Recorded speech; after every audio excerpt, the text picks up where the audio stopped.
Hey guys, tonight we begin a journey into one of Hollywood's darkest secrets. A story about miracle pills that promised peaceful sleep but delivered only death. Picture this: Marilyn Monroe lying lifeless in her Brentwood bedroom, an empty bottle of Nembutal by her side. Judy Garland, found dead in London at just 47, her body finally giving up after decades of dependency. Dorothy Kilgallen, the fearless journalist, discovered in a bed she never slept in, wearing clothes she never wore to sleep. What connected these brilliant stars? What silent killer lurked in their medicine cabinets? The answer is a drug that was once hailed as perfectly safe, marketed with the promise secure and harmless. But this miracle cure would become the sleeping pill that ended Hollywood's golden age. So before we explore this haunting story together, I would love it if you could hit that subscribe button and give this video a like, but only if the story truly resonates with you. And I am curious, where are you watching from right now? Are you settling in for the night in New York? Drifting off in Los Angeles? Or perhaps you're halfway across the world, searching for a story to ease you into sleep? Drop a comment and let me know. Now, dim those lights, let the fan hum gently in the background, and let me take you back to a cold December day in 1864 when a discovery would change medicine forever and eventually claim the lives of some of the most beloved people in American history. December 4th, 1864. A chilly afternoon in Germany. A chemist named Adolf von Baer was working in his laboratory, mixing urea, yes, a component found in animal urine, with malonic acid, a substance derived from apples. Now I know what you are thinking. Apples, urine? Not exactly the most appetizing combination. But von Baer was not trying to create a culinary masterpiece. He was searching for something far more ambitious. A compound that could change the world of medicine. When he finally synthesized this new substance, he looked at the calendar, December 4th, St. Barbara's Day, the feast day of the patron saint of artillerymen, tunnelers and firemen. Von Baer, perhaps feeling a bit poetic after his long hours in the lab, decided to visit a nearby tavern where artillery officers often gathered to celebrate their patron saint. Surrounded by soldiers raising their glasses to St. Barbara, von Baer made a decision. He would name his new compound barbituric acid in honor of the saint whose day marked his discovery. It is a charming story, is it not? A scientist, a saint's day, a tavern full of soldiers. But here is the thing.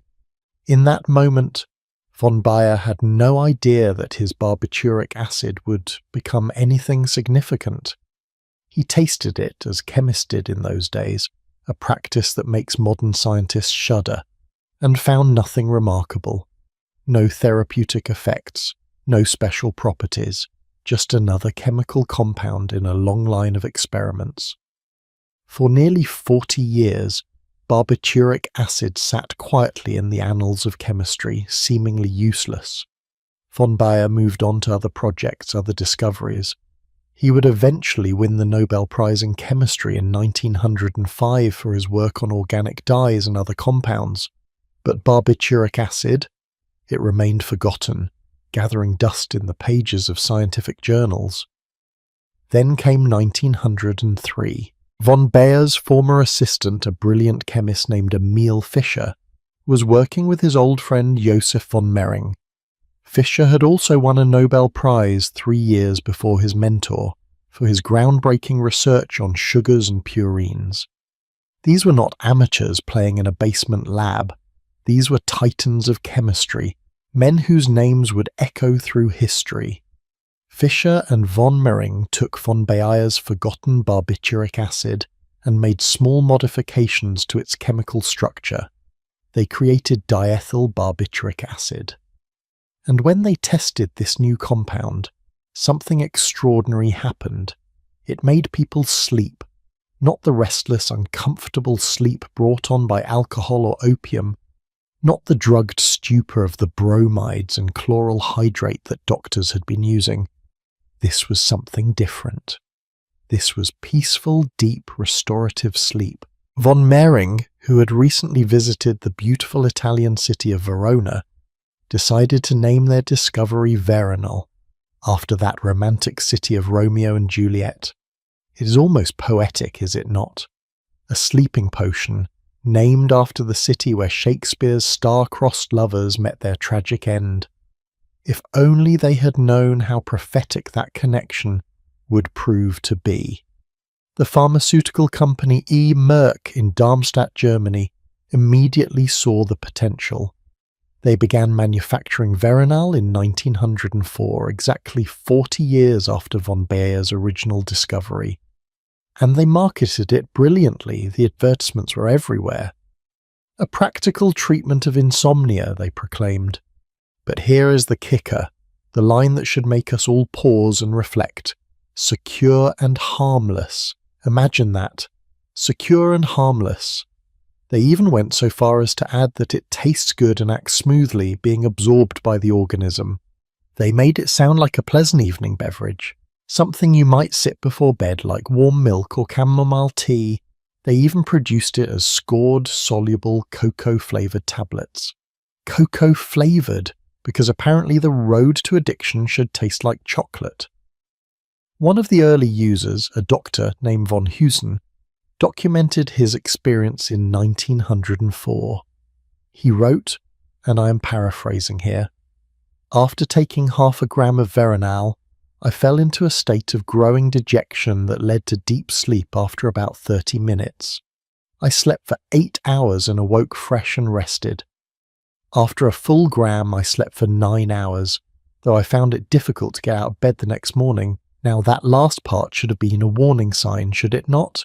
Difficulty getting out of bed, lingering effects the next day, but in the euphoria of discovering a drug that actually worked for insomnia, nobody paid much attention to these small red flags. The medical community went wild for Veronal. Finally, they had something effective for their patients who could not sleep, who suffered from anxiety, who experienced seizures.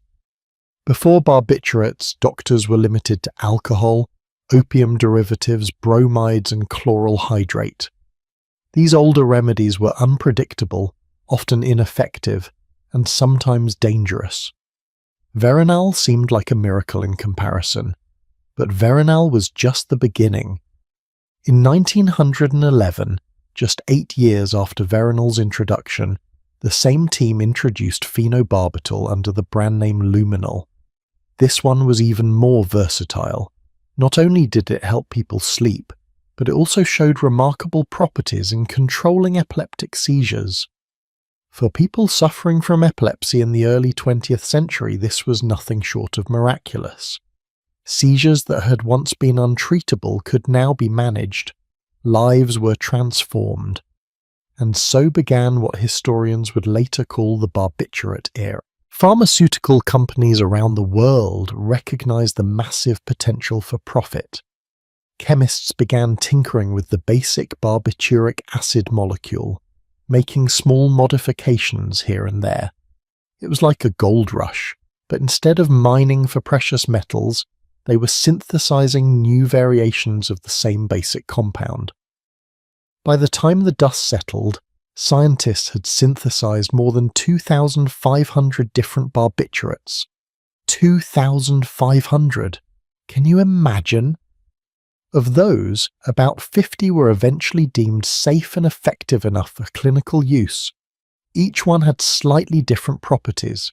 Some worked quickly but wore off fast, perfect for inducing anesthesia during surgery. Others took longer to kick in but lasted throughout the night, ideal for chronic insomniacs.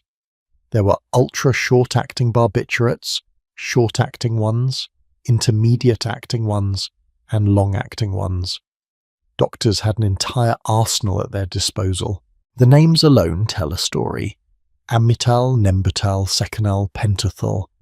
These names would become household words in America, especially in Hollywood. But we are getting ahead of ourselves. First, let us understand why these drugs became so incredibly popular.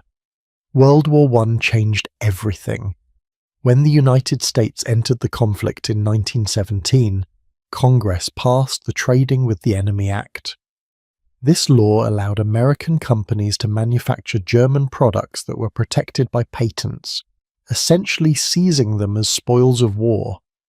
The generic names were modified, and the profits went to American subsidiaries of German companies. This is why we have Barbital in America, but Barbitone in the United Kingdom. Same drug, different name, all because of wartime economics. After the war ended, barbiturate production exploded. American pharmaceutical companies were now free to manufacture these drugs without worrying about German patents. The price plummeted. By the 1930s and 40s, you could buy a dozen barbiturate pills for about $1. $1! In today's money, that is incredibly cheap. These were not expensive prescription medications available only to the wealthy. These were affordable pills that anyone could obtain with a simple prescription from their doctor. And doctors were handing out prescriptions like candy. The medical community truly believed these drugs were safe. After all, the advertisement said so, did they not? Secure and harmless. The pharmaceutical companies showed doctors charts and graphs demonstrating effectiveness. They hosted lavish dinners and conferences. They provided free samples, and doctors, wanting to help their patients sleep, to ease their anxiety, to control their seizures, prescribed barbiturates freely. By the 1930s, barbiturates had become a staple of American medicine. They were used in hospitals for pre-surgical sedation. They were prescribed for home use to treat insomnia and anxiety. They became particularly popular among a certain class of Americans who could afford regular doctor visits and prescription medications. And nowhere did they become more prevalent than in Hollywood. But here is what nobody fully understood yet, or perhaps what they chose to ignore. Barbiturates were not as safe as advertised. Not even close. These drugs worked by depressing the central nervous system, your brain and spinal cord. They slowed everything down, your breathing, your heart rate, your reflexes, your judgment. In the right dose, this created peaceful sleep. In a slightly higher dose, it created a dangerous state resembling severe alcohol intoxication. And in just a bit higher dose still, it stopped your breathing altogether. The window between a therapeutic dose and a lethal dose was frighteningly narrow. And that window became even narrower when you added another central nervous system depressant into the mix. Like, say, alcohol. When you combined barbiturates with alcohol, the effects were not just additive, they were multiplicative. They potentiated each other, as the medical examiners would later say. A moderate amount of barbiturates plus a moderate amount of alcohol could equal death. But in 1938, as America was pulling itself out of the Great Depression, and Hollywood was entering its golden age, most people did not know this yet. Or if they did, they chose not to believe it. The first reports of barbiturate dependence had actually surfaced as early as 1912, just 8 years after Veronal hit the market in Germany. But these reports were dismissed as isolated cases, rare exceptions. 1912. Think about that for a moment. From the very beginning, from almost the moment barbiturates entered widespread use, there were warnings. Doctors in Germany were reporting patients who became dependent on these drugs, who experienced terrible withdrawal symptoms when they tried to stop, who increased their doses higher and higher seeking the same effect. But the pharmaceutical industry was making too much money. The medical community was too enamored with having an effective treatment for insomnia and anxiety, and patients were too desperate for relief from their suffering. So the warnings were ignored. Production continued, prescriptions multiplied, and the drugs that had been born on St. Barbara's Day, the drugs that had been named after a patron saint of protection, began their slow march toward becoming one of the most dangerous killers of the 20th century. The advertisements in medical journals from the 1930s are almost laughable now if they were not so tragic. One advertisement for sodium pentobarbital, published in an American medical journal in 1933, proudly highlighted its short but powerful hypnotic effect and prolonged sedative action from small dosage. They made it sound like a miracle of modern science. And in a way it was. These drugs did work exactly as advertised. The problem was what else they did, the things the advertisements did not mention. Nobody was talking about tolerance, the way your body adapts to the drug, requiring higher and higher doses to achieve the same effect. Nobody was discussing the severe withdrawal symptoms that could include seizures, delirium, and even death. Nobody was warning about the incredibly high potential for overdose, both accidental and intentional. And certainly nobody was preparing the world for what would happen when these powerful drugs met the pressure cooker environment of Hollywood's studio system. By the end of the 1930s, the stage was set for tragedy, set for tour. Barbiturates were everywhere, cheap, legally prescribed and believed to be safe. Doctors handed them out freely, patients took them without fear. And in Hollywood, a town built on beauty, fame and impossible standards, these little pills were about to become as common as lipstick and hairspray. They would be the secret weapon that kept the stars shining bright, working impossible hours, maintaining impossible standards of perfection. But every weapon has a cost, and the cost of barbiturates would be measured in brilliant lives cut tragically short, in talents extinguished before their time, in mothers and fathers and daughters and sons who took a pill to sleep and never woke up. The miracle drug born on St. Barbara's Day was about to show its true face, and that face was death.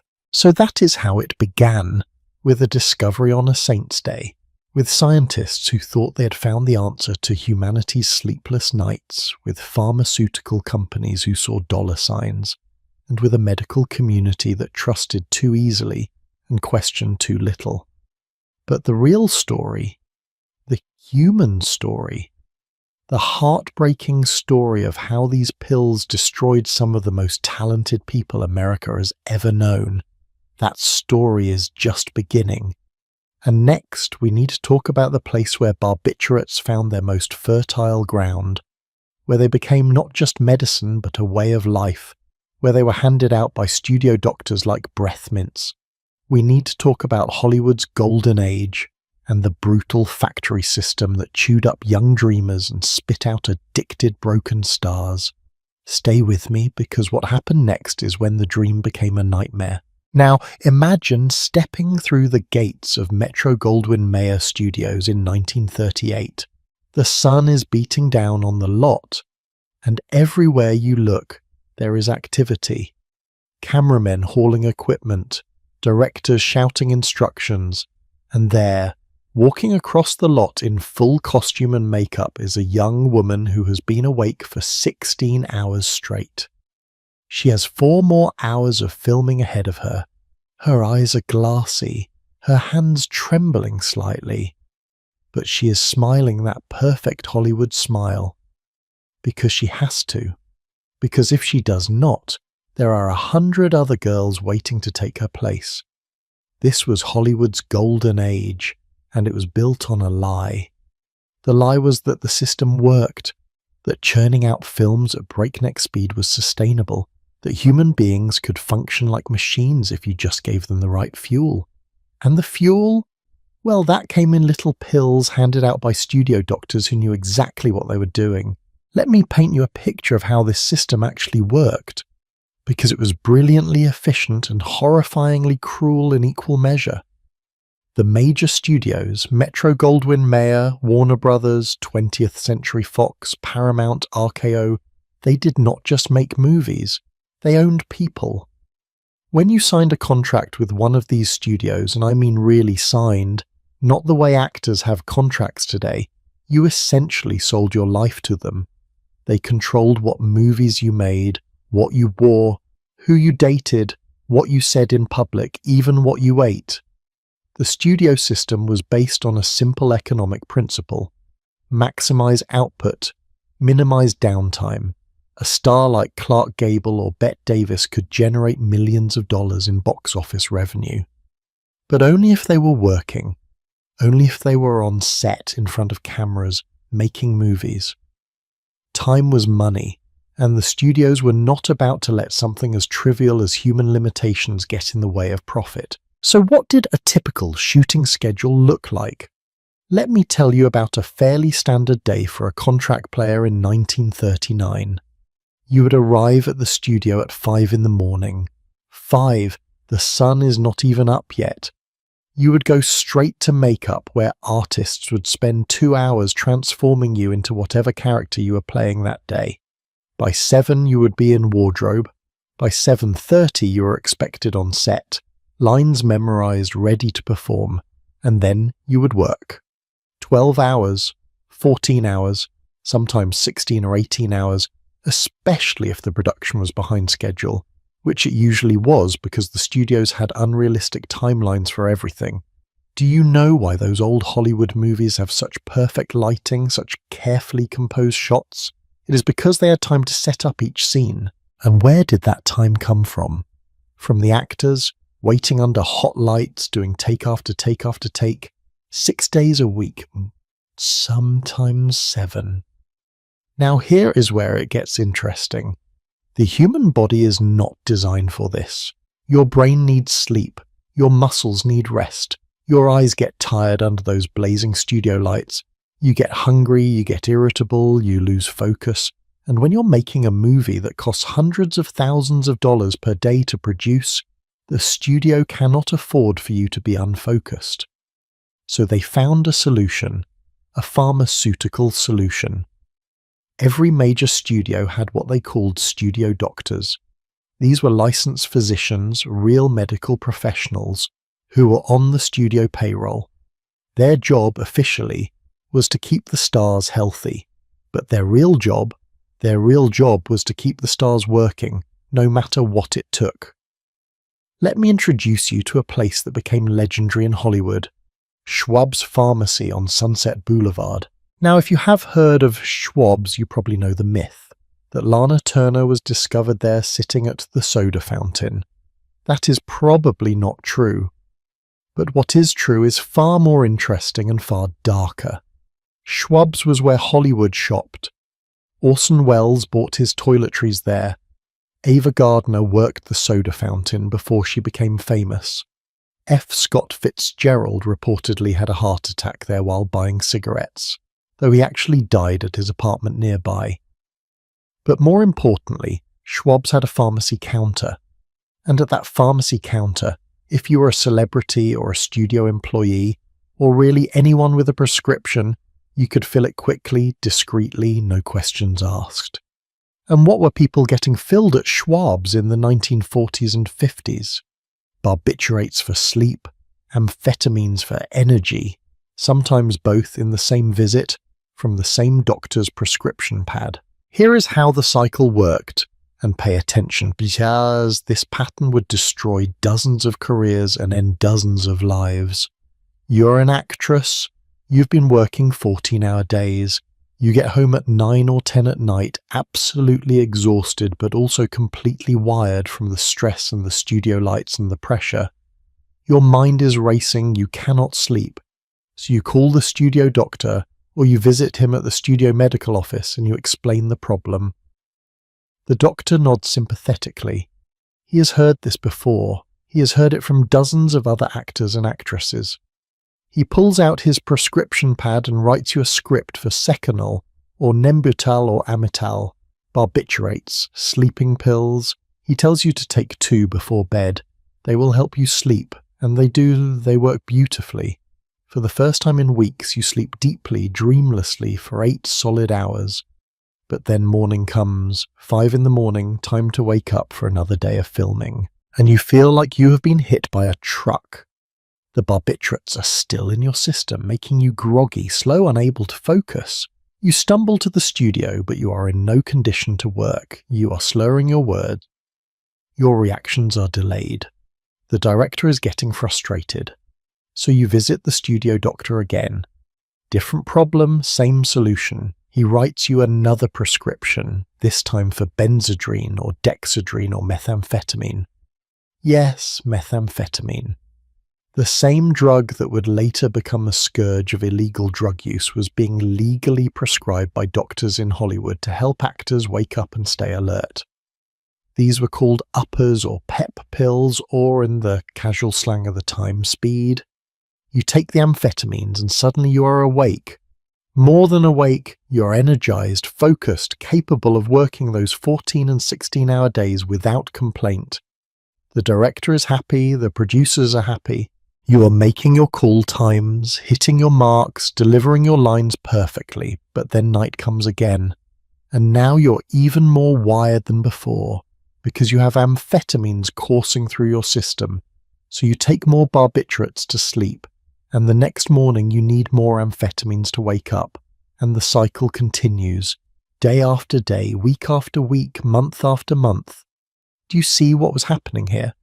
The studios had created a pharmaceutical treadmill, and once you got on it, getting off was nearly impossible. One studio employee from that era was quoted as saying, and this is chilling, in those days most Hollywood actors were on prescription drugs. Most, not some, not a few. Most. Think about that for a moment.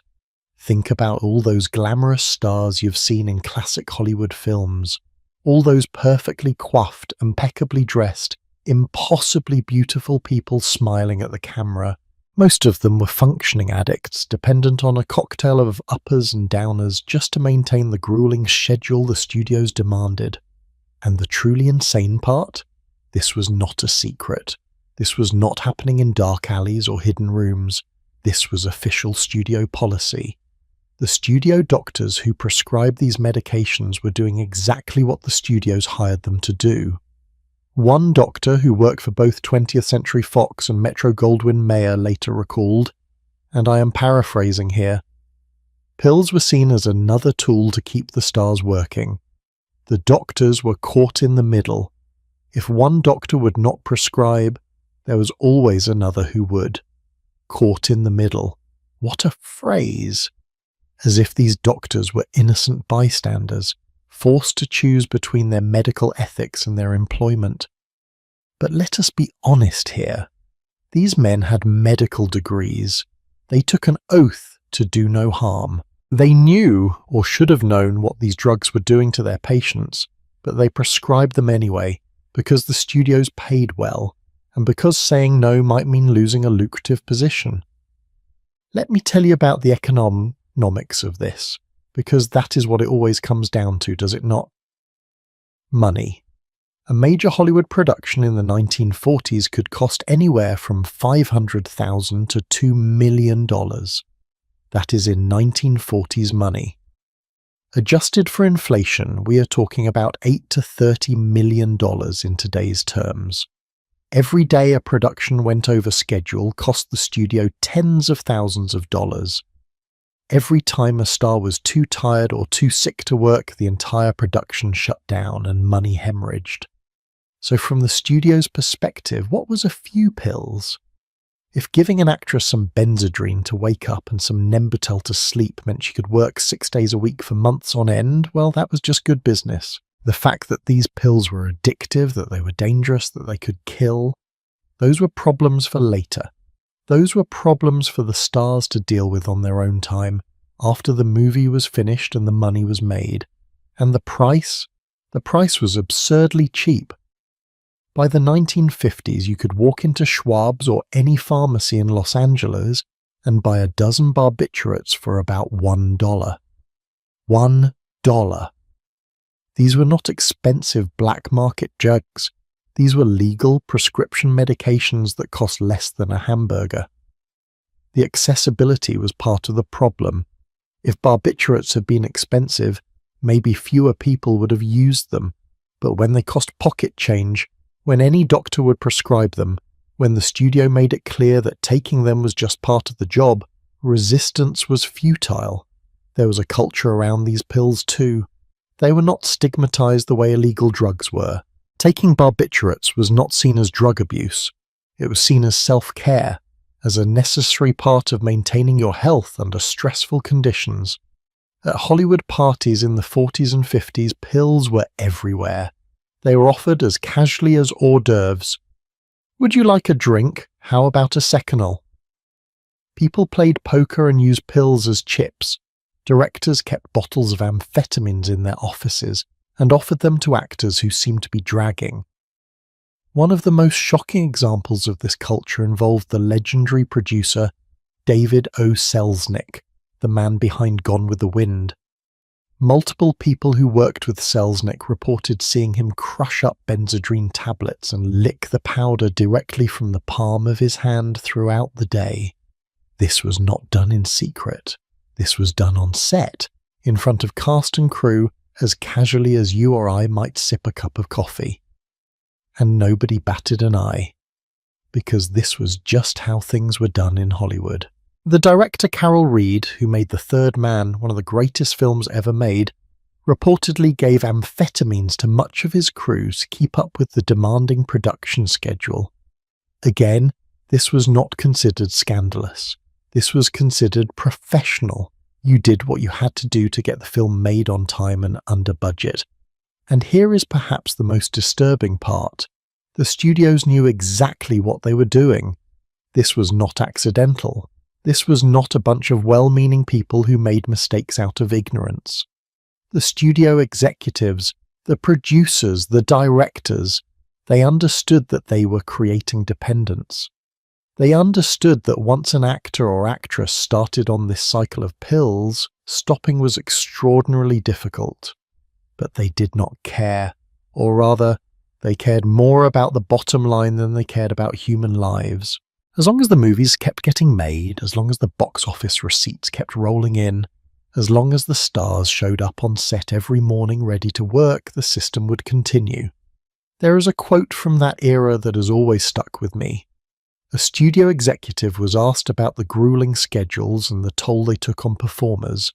His response: "We have a saying in this business. There is always another train coming into the station." Translation: if this star breaks down, burns out, dies, there are 100 others waiting to take their place. You are replaceable. You're disposable. You are only valuable as long as you are productive. Can you imagine being told that?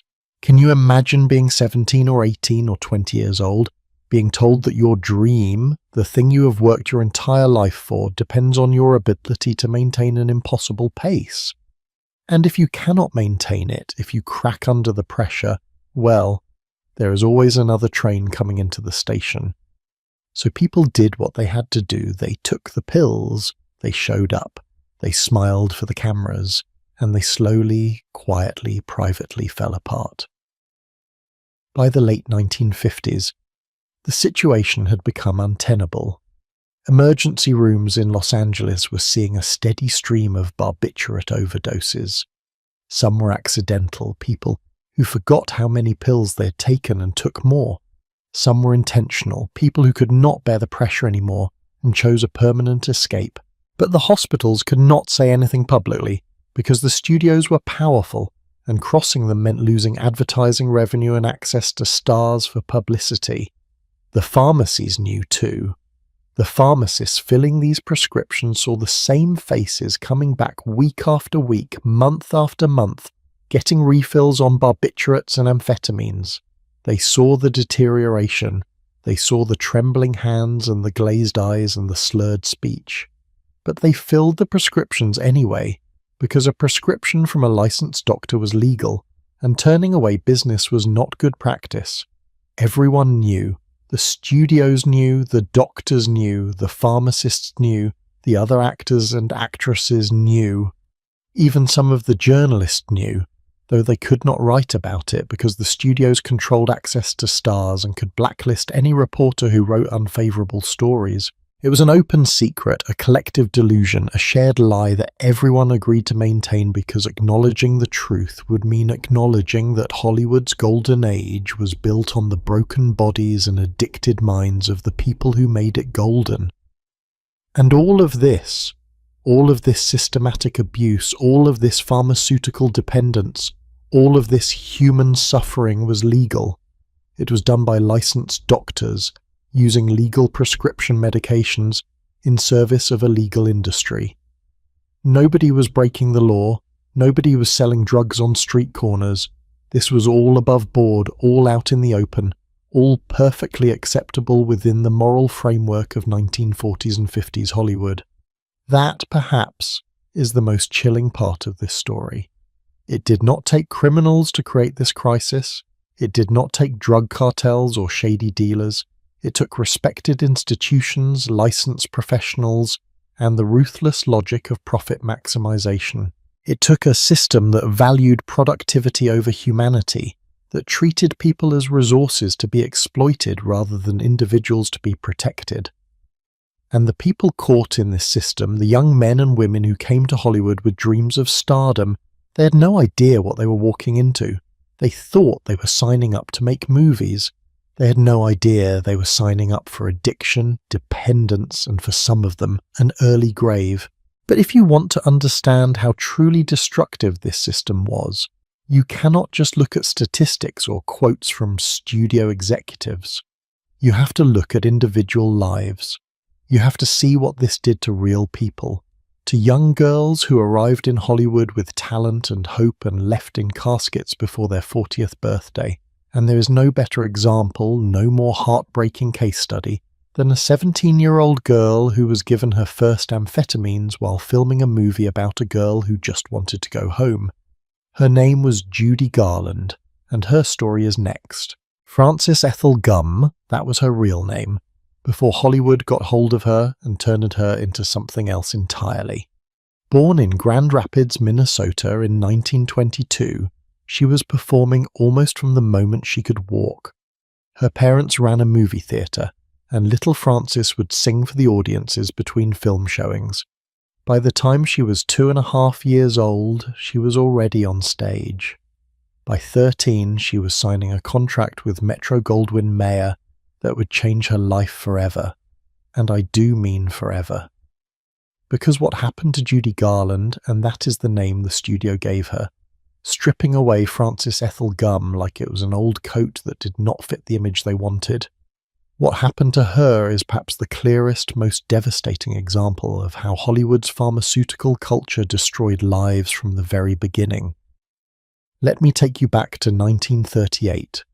Judy Garland is 16 years old, just 16. She has been at Metro-Goldwyn-Mayer for 3 years now, making short films and minor appearances, waiting for her big break. And then it comes. She is cast as Dorothy Gale in a lavish Technicolor adaptation of The Wizard of Oz. This is it. This is the role that will make her a star. But there is a problem. Actually, there are several problems, and the studio is very aware of all of them. First, Judy is not conventionally beautiful by Hollywood standards. The studio executives look at her and see someone who is pretty, yes, talent, absolutely, but not glamorous in the way that other contract players like Lana Turner or Ava Gardner are glamorous. They have a nickname for her around the studio. They call her the Little Hunchback. Can you imagine? A 16-year-old girl and grown men in positions of power are calling her a hunchback behind her back, sometimes to her face. Second, Judy has what the studio considers a weight problem. Now, let me be very clear here. Judy Garland was not overweight, but in Hollywood's twisted mirror, anything that was not emaciated was considered too heavy. The studio puts her on a restrictive diet. They monitor everything she eats. They weigh her regularly. They make comments about her body constantly, creating an atmosphere of relentless scrutiny that would damage her relationship with food for the rest of her life. But the biggest problem, from the studio's perspective, is the shooting schedule for The Wizard of Oz. This movie is expensive, elaborate, technically complex. The Technicolor cameras require massive amounts of light, making the soundstage unbearably hot.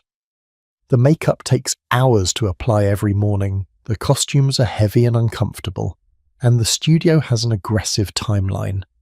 They need to film 6 days a week, long hours, and they cannot afford for their young star to be anything less than perfect in every take. So they make a decision that will echo through Judy Garland's entire life and ultimately contribute to her death 31 years later. They start giving her pills. Picture this scene, because it happened over and over again during the filming of The Wizard of Oz. Judy arrives at the studio at 5 in the morning. She is exhausted. She is 16 years old and her body is screaming for sleep, for rest, for a normal teenage life. But the studio doctor is waiting. He has a pill for her, Benzedrine, an amphetamine. Take this, he tells her.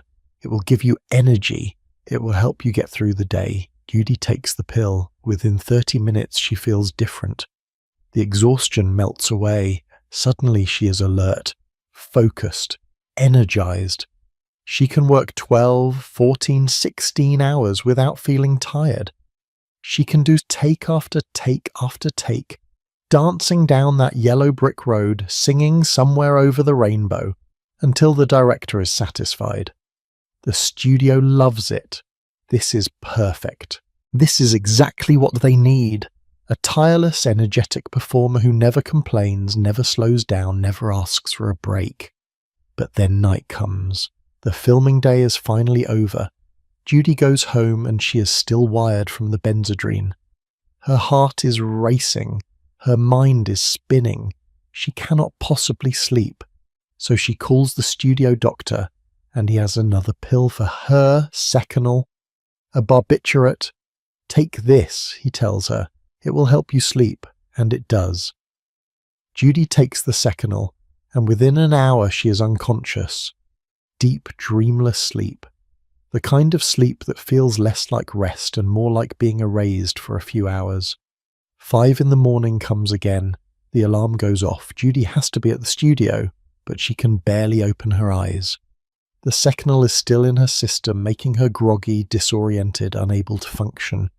So she takes another Benzedrine, and the cycle begins again. This is happening to Judy Garland at 17 years old. 17. An age when most girls are worried about high school dances and college applications. Judy is being systematically addicted to prescription drugs by the people who are supposed to be taking care of her. And here is the truly heartbreaking part. Judy does not understand what is happening to her. She trusts the studio. She trusts the doctors. They tell her these pills are sick, that they are just helping her do her job, that all the stars take them. And in a way, that last part is true. As we talked about earlier, most Hollywood actors were on prescription drugs during this era. So Judy is not unusual. She is just the youngest. The Wizard of Oz is released in August of 1939. It is a massive success, though interestingly, it does not make much money initially. The film costs so much to produce that it barely breaks even in its first release. But Judy becomes a star overnight. Somewhere Over the Rainbow becomes her signature song. That plaintive, yearning performance, a girl singing about wanting to escape to a better place, it resonates with millions of people. And is it any wonder? Because Judy was not just acting when she sang that song. She really did want to be somewhere over the rainbow, somewhere far away from the studio system that was slowly destroying her. But success in Hollywood does not mean rest. Success means more work. Metro-Goldwyn-Mayer immediately puts Judy into another film, then another, then another. Between 1939 and 1943, she makes 15 films in 4 years. Do the math on that. That is nearly 4 films per year, every year, for 4 years straight. Each film means months of grueling work, early mornings, late nights, constant pressure to be perfect, and the pills keep coming. Benzedrine in the morning, more Benzedrine at lunch if she is flagging, Seconal at night. Sometimes Nembutal instead, or Amital depending on which studio doctor she sees and what they have on hand.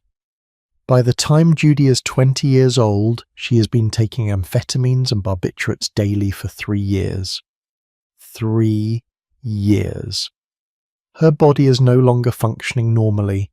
She has developed a tolerance, which means she needs higher doses to get the same effect. The 2 Benzedrine pills that used to wake her up now barely touch her exhaustion. She needs 4, then 6, then 8. And the barbiturates? The 2 Seconal pills that used to put her to sleep are no longer enough either. She needs 3, then 4, then 5. She is caught in a pharmaceutical arms race with her own body, constantly escalating the doses just to maintain a baseline level of function. The studio keeps careful control of her supply. They do not give her large bottles of pills that she could take all at once. Instead, the studio doctor dispenses them daily, sometimes twice daily. It is a form of control, you see. As long as they control her access to the drug she now desperately needs, they control her. She cannot leave, she cannot rebel, she cannot say no to roles she does not want to do, because if she does, the pills might stop coming. Can you imagine living like that? Can you imagine being 20 years old and being physically dependent on drugs that someone else controls? You are a prisoner, but the bars of your cage are made of pills and prescriptions and the threat of withdrawal. And Judy tries to break free. She really does. Throughout the 1940s, she makes multiple attempts to get off the pills. But withdrawal from barbiturates is not like withdrawal from caffeine or even alcohol. It is dangerous. It can cause seizures, it can cause hallucinations, delirium, and in severe cases, death. You cannot just stop taking barbiturates cold turkey after years of daily use. You have to taper down slowly, carefully, under medical supervision. But the studio will not give her that time. They have films scheduled, they have contracts to fulfill, they have investors to please. Judy's health, Judy's well-being, Judy's very life, all of that is secondary to the production schedule. In 1947, when Judy is 25 years old, she suffers a nervous breakdown on the set of The Pirate. The studio suspends her. They do not help her get treatment. They do not send her to a rehabilitation facility. They just suspend her, cutting off her income and her access to studio resources as punishment for not being able to maintain the impossible pace they set for her. Judy attempts suicide. She is hospitalized. The studio, worried about the publicity, covers it up. They release statements saying she is suffering from exhaustion, which is technically true but wildly incomplete. She is not just exhausted, she is addicted, depressed, suffering from the cumulative trauma of a decade of pharmaceutical abuse. The studio eventually takes her back because despite everything, Judy Garland is enormously profitable. Her films make money, her records sell, audiences love her. So Metro-Goldwyn-Mayer decides she is worth the trouble, at least for a few more years. But the cycle continues. More films, more pills, more pressure. In 1950, when Judy is 28, the studio finally fires her. The official reason is unreliability. She is missing days of filming, showing up late, unable to remember her lines. But the real reason is that a decade of barbiturate and amphetamine abuse has taken such a toll on her that she can no longer function at the level the studio demands. Metro-Goldwyn-Mayer cuts her loose, and here is the kicker. They do not help her with the addiction they created. They do not pay for rehabilitation. They do not provide medical support. They just end her contract and move on to the next star, the next train pulling into the station. Judy spends the 1950s trying to rebuild her career. She performs in concerts. She makes a few more films, including A Star is Born in 1954, which earns her an Academy Award nomination. She gets married, divorced, married again, divorced again. She has financial troubles. She has health troubles. And through it all, she is still taking pills. By this point, Judy has been using barbiturates and amphetamines for more than 20 years. Her body is ravaged. Her liver is damaged from metabolizing all those drugs. Her heart is strained. Her mental health is fragile. She looks decades older than her actual age. Friends from this period report that Judy would sometimes forget how many pills she had taken. She would take a few seconds to sleep, then wake up a few hours later in a confused state, not remember taking the first dose and take more. This is one of the most dangerous aspects of barbiturate use. They impair your memory even as they are working, which means you can easily overdose accidentally, thinking you have not taken any when you have actually already taken several. In the late 1960s, Judy is performing in London. She is married to her fifth husband, Mickey Deans, a man younger than her who later admits he married her partly for her fame. Money is tight, health is failing, but Judy keeps performing, keeps taking pills, keeps trying to be the star that Hollywood created decades ago. June 22nd, 1969. Mickey Deans wakes up in their London apartment. He goes to the bathroom and finds Judy sitting on the toilet, dead. She is 47 years old. The autopsy reveals the cause of death, barbiturate overdose, specifically sickobarbital, the active ingredient in Secnol, the same drug she'd been given on the set of The Wizard of Oz 30 years earlier. The coroner rules it accidental. Judy had taken her sleeping pills throughout the night at different intervals, each time forgetting that she had already taken them, until the cumulative dose stopped her breathing. 47 years old. Think about that. Judy Garland died at 47, younger than many of you watching this video might be now. She should have had decades more life ahead of her. She should have seen her children grow up, held her grandchildren, enjoyed retirement, reflected on an incredible career. But she did not get those years. Those years were stolen from her, pill by pill, starting when she was just 17 years old, by a studio system that valued her productivity more than her humanity. At Judy's funeral, her friend Ray Bolger, who had played the Scarecrow in The Wizard of Oz, said something that still haunts me. He said that Judy spent her entire life looking for the rainbow she sang about, but she never found it. She spent her life trying to get somewhere over that rainbow, somewhere where skies are blue and dreams really do come true. But the rainbow kept moving, always just out of reach, and in the end, all she found was darkness. Judy Garland's story is not just a tragedy, it is a cautionary tale. It is a warning about what happens when an industry treats people as commodities, when doctors prioritize their employers over their patients, when profit takes precedence over human life. Judy was not weak. She was not morally deficient. She was not a failure. She was a victim, exploited from childhood, addicted by the people who claimed to be helping her, and ultimately killed by a system that created her dependence and then abandoned her to it. And here is what makes this even more painful. Judy was not alone. She was not the only one. She was just one of the most famous examples of a pattern that repeated itself over and over again in Hollywood during this era. But if Judy Garland's story shows us how the system destroyed young talent from the beginning, there is another story that shows us how it destroyed established stars at the height of their fame. Because while Judy was being given her first pills as a teenager, another woman was already well into her own pharmaceutical nightmare. A woman who would become the most famous actress in the world, the ultimate symbol of Hollywood glamour, and one of the earliest high-profile victims of the barbiturate crisis. Her name, of course, was Marilyn Monroe, and her final night on Earth remains one of the most mysterious and debated events in Hollywood history. Let me tell you what we know, and more importantly, what it reveals about how deadly this crisis had become. There is a photograph of Marilyn Monroe that has always haunted me.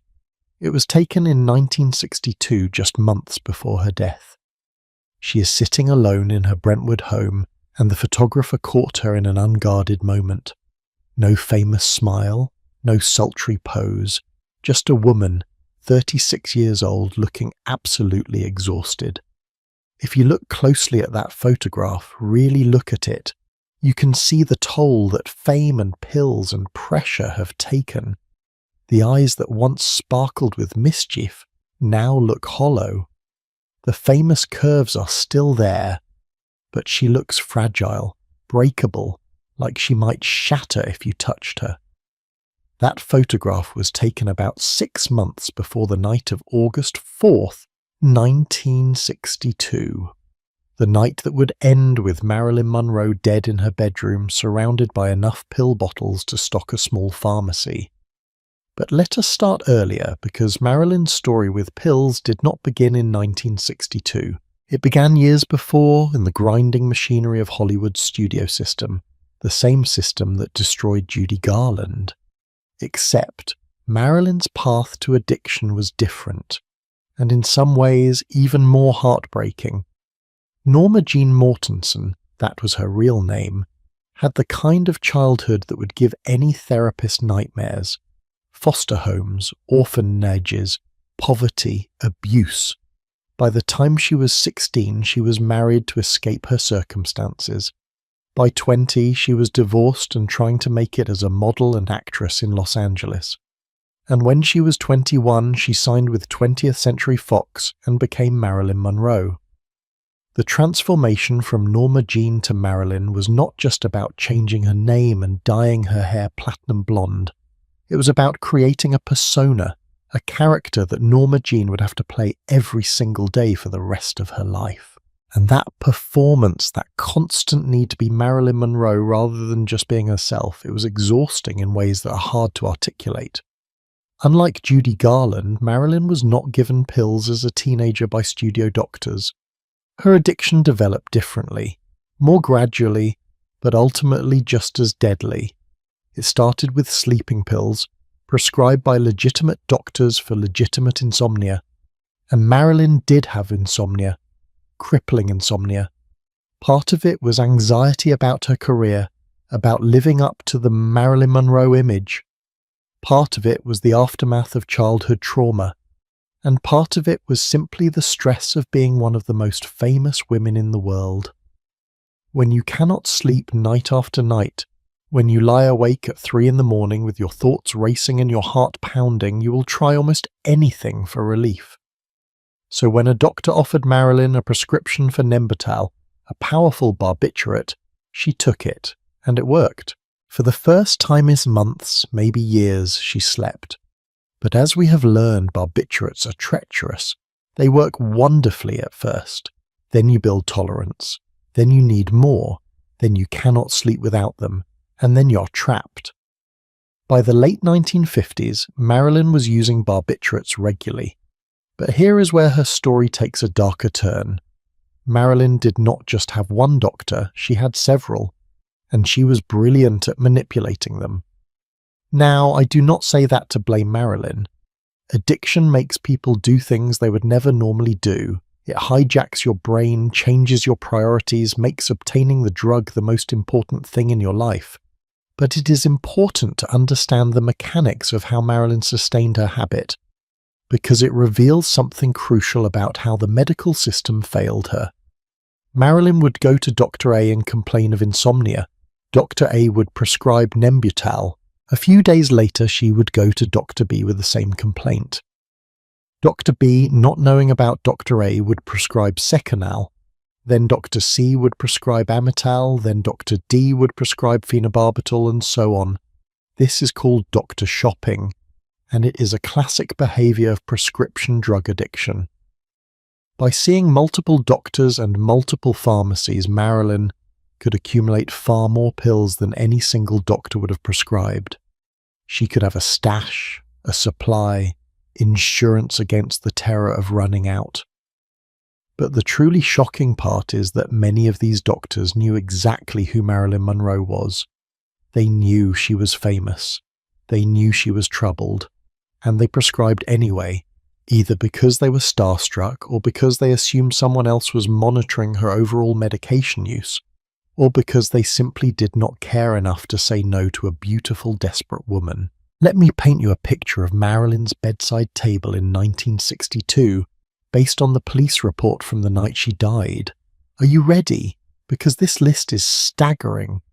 There was Nembutal, a barbiturate for sleep; Seconal, another barbiturate for sleep; Amital, yet another barbiturate; phenobarbital, a long-acting barbiturate; sodium pentothal used in psychiatric treatment.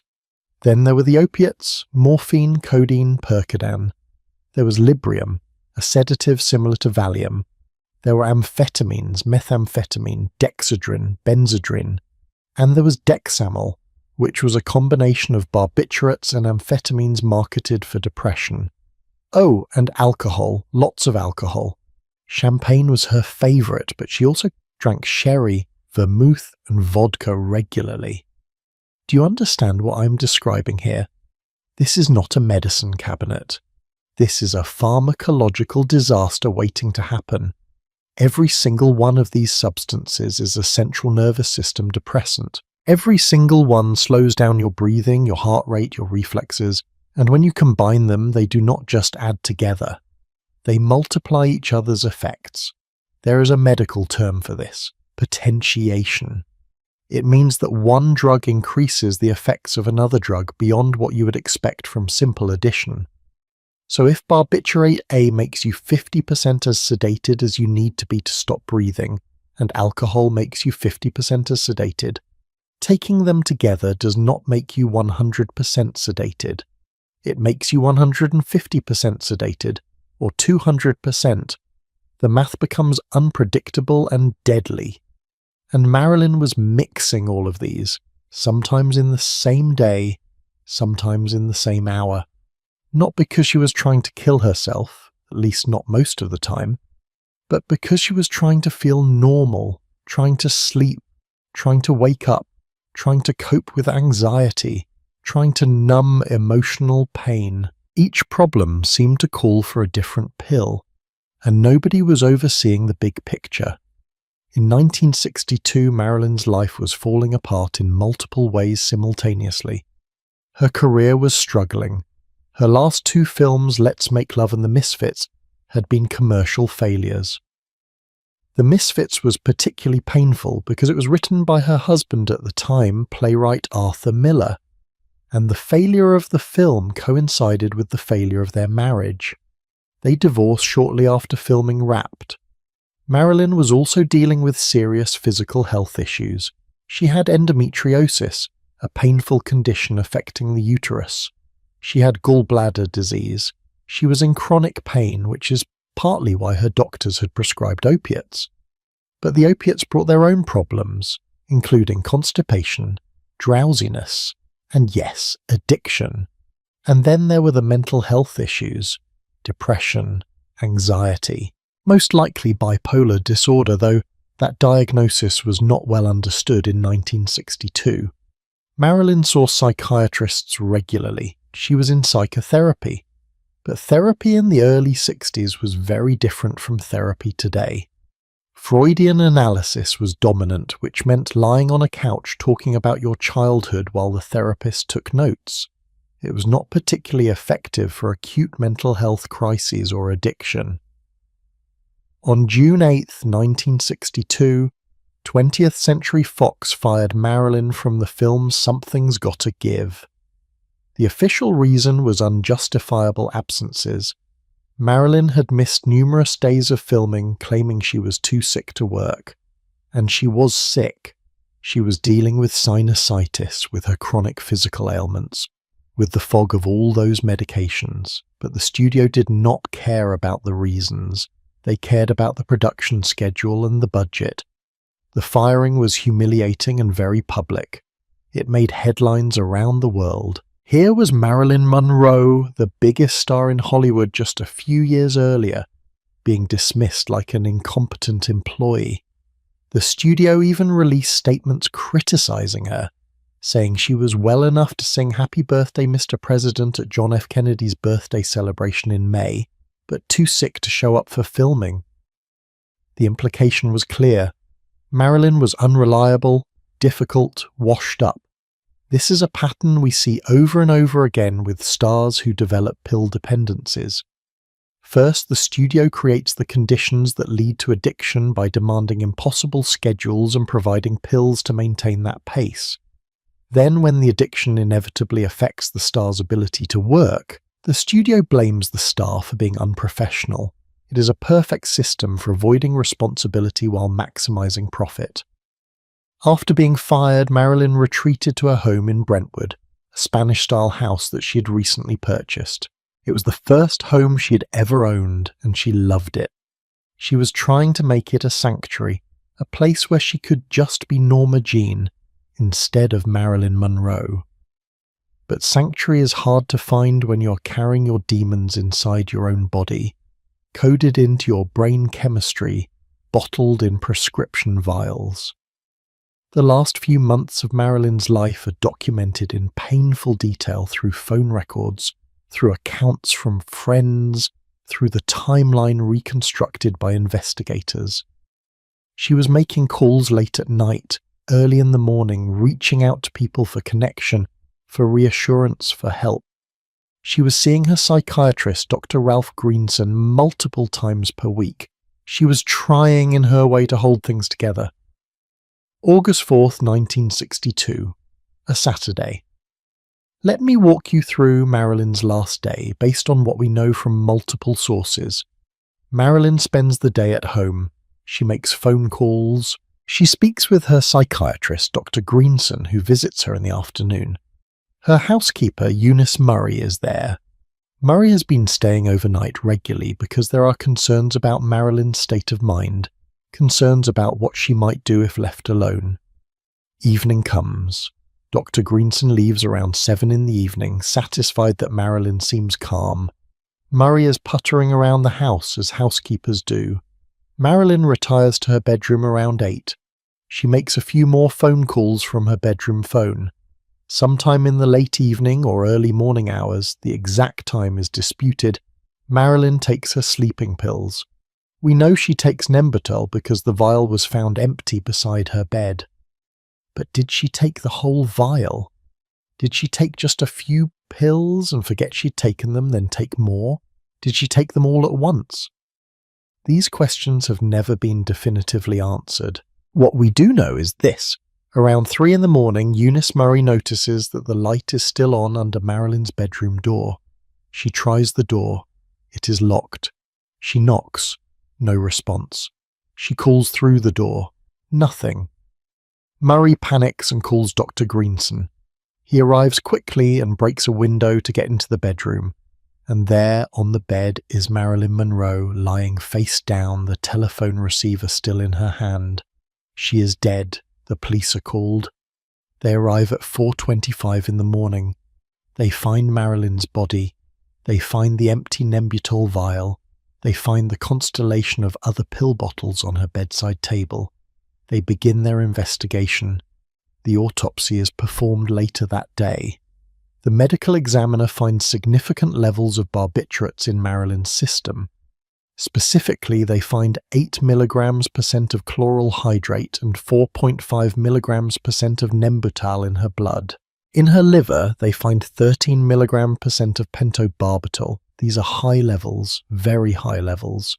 To put this in perspective, 2 mg% of barbiturates in your blood is enough to cause severe intoxication. 4.5 mg% is definitely in the potentially lethal range.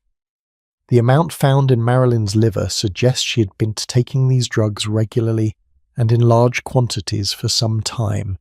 The official cause of death is listed as acute barbiturate poisoning. The manner of death is listed as probable suicide. But that word, probable, has haunted investigators and conspiracy theorists for more than 60 years. Because there are aspects of Marilyn's death that do not quite add up. For one thing, there was no water glass found in Marilyn's bedroom. How do you swallow 40 or 50 pills, which is what it would have taken to get that level of barbiturates in a system without water? Some people can do it, certainly, but it is unusual. For another thing, there were no pill residues found in Marilyn's stomach during the autopsy. If she had swallowed a massive dose of pills shortly before death, You would expect to find some traces in her digestive system.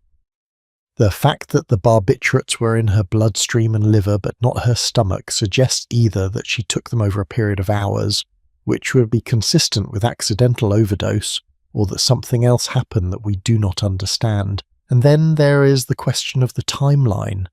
Why did Eunice Murray wait until 3 in the morning to check on Marilyn if she saw the light under the door hours earlier?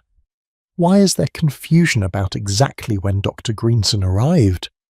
Why do the phone records not quite match up with the accounts given by various people? I am not here to promote conspiracy theories.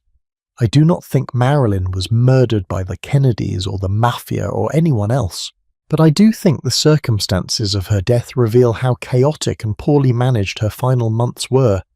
Nobody was properly overseeing her medication. Nobody had taken away all those pill bottles and said, "Enough. We are going to detox you properly and get you into treatment." Nobody had intervened effectively, despite the obvious signs that Marilyn was in serious trouble. The medical examiner who performed Marilyn's autopsy later said something that I think is crucial.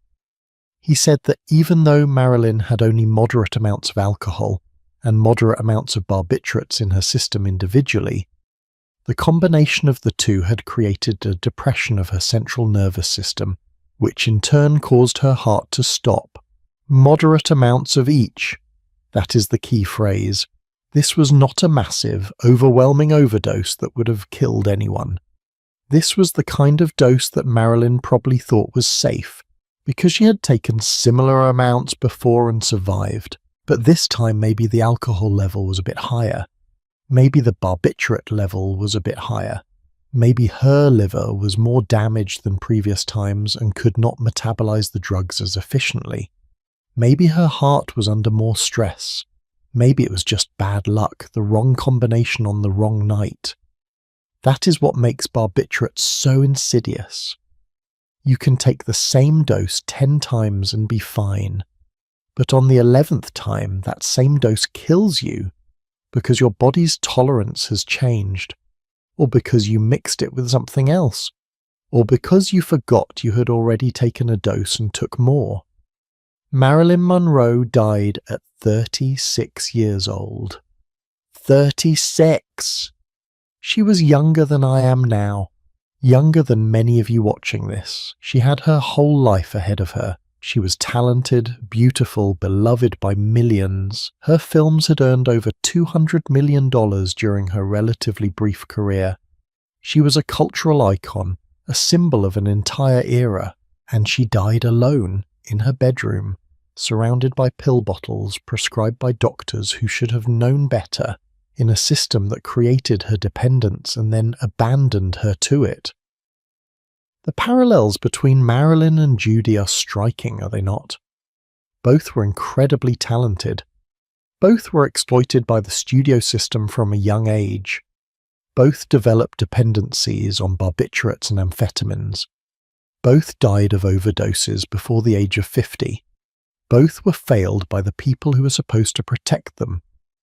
But here is what I want you to understand, and this is crucial. Marilyn Monroe was not weak. She was not duped or stupid. She was not morally deficient. She was a woman dealing with serious mental health issues, serious physical health issues, and serious addiction, all while trying to maintain a public persona as the most desirable woman in the world. That is an impossible burden for anyone to carry. And the pills that killed her were legal. They were prescribed by licensed physicians. They were filled at legitimate pharmacies. Everything about Marilyn's drug use was, on the surface, above board and medically sanctioned. That is what makes this so tragic. The system that was supposed to keep her safe, the doctors who were supposed to help her, they were the ones providing the drugs that killed her. In the days and weeks after Marilyn's death, there was a lot of hand-wringing in the media about prescription drug abuse. Editorials were written. Experts were consulted. Everyone agreed that something had to be done. But nothing really changed. The pills kept flowing, the stars kept taking them, and more people kept dying. Because here is the uncomfortable truth that nobody wanted to face. Marilyn Monroe was not an aberration. She was not a special case. She was a symptom of a much larger crisis that was sweeping through Hollywood and increasingly through American society as a whole. And to understand just how widespread this crisis had become, we need to step back and look at the science, at the pharmacology of these drugs and why they were so uniquely dangerous. We need to understand what barbiturates actually do to your body and your brain, and why even doctors who meant well often prescribed them in ways that led to tragedy. That is where we are headed next, into the dangerous science behind the sleeping pills that killed Hollywood's golden age. You know what fascinates me about this whole story? The fact that barbiturates were not some mysterious street drug cooked up in a basement laboratory. These were sophisticated pharmaceutical compounds designed by Nobel Prize-winning chemists, prescribed by licensed physicians and sold by legitimate pharmacies, and yet they killed thousands upon thousands of people. How does that happen? How does something that is supposed to heal you end up destroying you instead? The answer lies in the science, in the way these drugs interact with your brain and body. And I promise you, understanding this science is not boring or academic. It is absolutely crucial to understanding why so many brilliant, talented people ended up dead in their bedrooms with empty pill bottles beside them. So let me take you on a journey into your own brain for a few minutes. Do not worry, I will make this as painless as possible. No medical degree required. Your brain is essentially an incredibly complex electrical system. Neurons, which are brain cells, communicate with each other by sending electrical signals and chemical messengers called neurotransmitters. When you are awake and alert, certain neurotransmitters are telling your brain to stay active, to keep processing information, to remain conscious. When you're relaxed or sleepy, other neurotransmitters are telling your brain to slow down, to quiet the electrical chatter, to drift toward unconsciousness. One of the most important neurotransmitters for relaxation and sleep is called GABA. That stands for gamma-aminobutyric acid, but nobody calls it that. It is just GABA. Think of GABA as your brain's brake pedal. When GABA attaches to receptors on your neurons, it slows down their electrical activity. It makes you feel calm, relaxed, sleepy. Your body produces GABA naturally, especially in the evening when it is time to wind down for sleep. Now here is where barbiturates enter the picture. Barbiturates work by enhancing the effects of GABA. They attach to the same receptors that GABA uses, but they do something extra. They do not just slow down your neurons a little bit. They slam on the brakes, hard.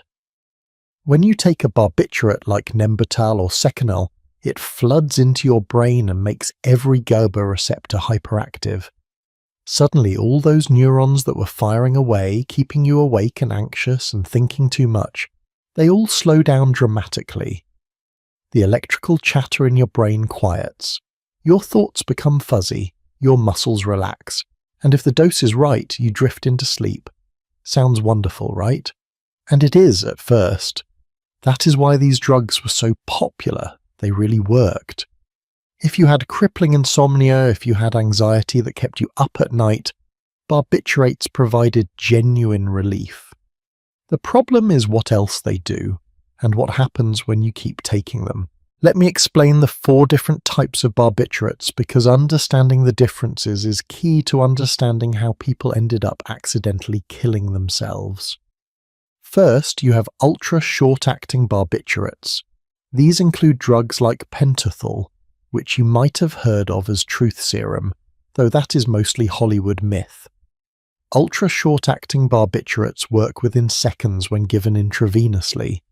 They are so fast and so powerful that they were primarily used in hospitals for anesthesia during surgery.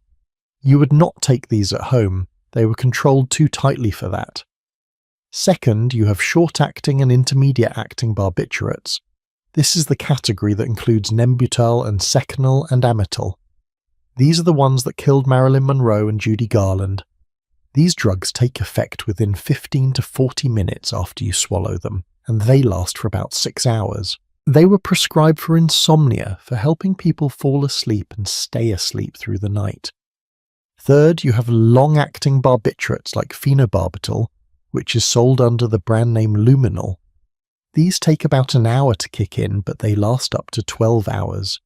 They were used for daytime sedation and, importantly, for controlling seizures in people with epilepsy. Phenobarbital is actually still used today for epilepsy. Because of that specific condition, the benefits outweigh the risks.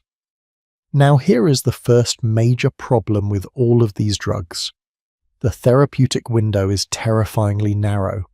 The therapeutic window is the range between a dose that helps you and a dose that kills you. With most medications, that window is pretty wide. You can take twice the recommended dose of ibuprofen and you will be fine, just dealing with an upset stomach. But with barbiturates, the difference between a dose that puts you to sleep and a dose that stops your breathing might be just a few pills. Let me give you some specific numbers, because this is where it gets scary. A therapeutic dose of Seconal for sleep might be 2 capsules, which is about 200 milligrams. Potentially lethal dose might be 10 capsules, which is 1,000 milligrams. That sounds like a big difference, right? 5 times more. But think about this. If you're groggy from the pills you already took, if your judgment is impaired, if you cannot remember whether you took your dose yet or not, taking 5 times more than you should is very, very easy to do. And here is the second major problem: tolerance. Your body is remarkably good at adapting to drugs. When you take barbiturates regularly, your liver starts producing more of the enzymes that break down the drug. Your brain starts producing more of the neurotransmitters that counteract the drug's effects. Over time, the dose that used to put you to sleep barely makes you drowsy, so you increase the dose. And then that dose stops working, so you increase again. This is what happened to Judy Garland. She started with 2 benzodrine pills to wake up. After a few months, she needed 4. After a few years, she needed 6 or 8. The same thing happened with her sleeping pills. 2 Seconal became 4, became 6. Her body was constantly playing catch-up, adapting to each new dose, requiring more and more just to maintain the same effect. But here is the cruel irony. While your brain builds tolerance to the sedative effects of barbiturates, it does not build much tolerance to the lethal effects. What this means is that the dose that kills you does not increase much, even as the dose you need to feel the drug's effects keeps climbing. So the gap between what you need and what will kill you gets smaller and smaller until eventually they overlap. Let me make this concrete with a hypothetical example. Say you start taking barbiturates, and 2 pills put you to sleep while 10 pills would kill you. That is a difference of 8 pills, a pretty safe margin. But after a year of daily use, you might need 6 pills to sleep because of tolerance, while it still only takes 12 pills to kill you. Now the margin is just 6 pills. After 2 years, you might need 9 pills to sleep while 13 pills would kill you. Now the margin is only 4 pills. Do you see how dangerous this becomes? The safety net is shrinking. And then we get to the third major problem, the one that killed Marilyn Monroe and countless others: drug interactions. Specifically, the interaction between barbiturates and alcohol. Both barbiturates and alcohol are what doctors call central nervous system depressants. They both slow down your brain, your breathing, your heart rate, your reflexes, and when you combine them, they do not just add together, they potentiate each other. That is the technical term. They make each other stronger. The medical examiner who performed Marilyn's autopsy explained this perfectly. He said that although she had only moderate amounts of alcohol and moderate amounts of barbiturates in her system, the combination of the two caused a depression of her central nervous system, which caused her heart to stop. Moderate amounts of each, but together lethal. Think of it like this. Imagine you are trying to dim the lights in a room. Barbiturates are like turning down one dimmer switch. Alcohol is like turning down a different dimmer switch. You would expect that turning down both switches would make the room darker than turning down just one. But with barbiturates and alcohol, it is like turning down both switches causes the lights to go out completely and suddenly. The combined effect is greater than the sum of the parts. And it was not just alcohol. Barbiturates potentiate other sedatives, other sleeping pills, opiates, tranquilizers, even some antihistamines. Remember Marilyn's bedside table? All those different drugs. Every single one of them was a central nervous system depressant. Every single one made the others more dangerous. The fourth major problem with barbiturates is something that doctors call paradoxical effects. Sometimes, instead of making you calm and sleepy, barbiturates make you agitated, confused, and disinhibited. This is especially common in elderly people or people who are already confused or intoxicated. You take a sleeping pill expecting to feel drowsy, but instead you feel restless and weird. So you take another pill thinking the first one did not work, and then another, and before you know it, you have taken a lethal dose while in an altered state where you cannot think clearly or make good decisions. This paradoxical effect explains a lot of barbiturate deaths that were ruled accidental. People were not trying to kill themselves. They were confused by the drug's effects and took more pills thinking they would help when in fact they were poisoning themselves. The fifth problem is withdrawal. If you have been taking barbiturates regularly for more than a few weeks and you suddenly stop, your body rebels. Remember, your brain has adapted to the constant presence of the drug. It has down-regulated its GABA receptors. It has increased production of excitatory neurotransmitters to compensate for the drug's depressant effects. When you suddenly remove the drug, all those compensatory mechanisms are still in place, but now there is nothing to compensate for. Your brain becomes hyper-excitable. Barbiturate withdrawal can cause anxiety, insomnia, tremors, hallucinations, and seizures. In severe cases, it can cause delirium and death. You read that right. Death. Unlike withdrawal from opiates, which is miserable but rarely fatal, barbiturate withdrawal can actually kill you if it is not managed properly. This is why people like Judy Garland could not just stop taking pills even when they wanted to. They were physically dependent. Stopping meant risking seizures and potentially death. They needed medical supervision to slowly taper down the dose over weeks or months. But the studios would not give them that time. There were movies to make, money to earn, schedules to keep. Now, I want you to understand something important.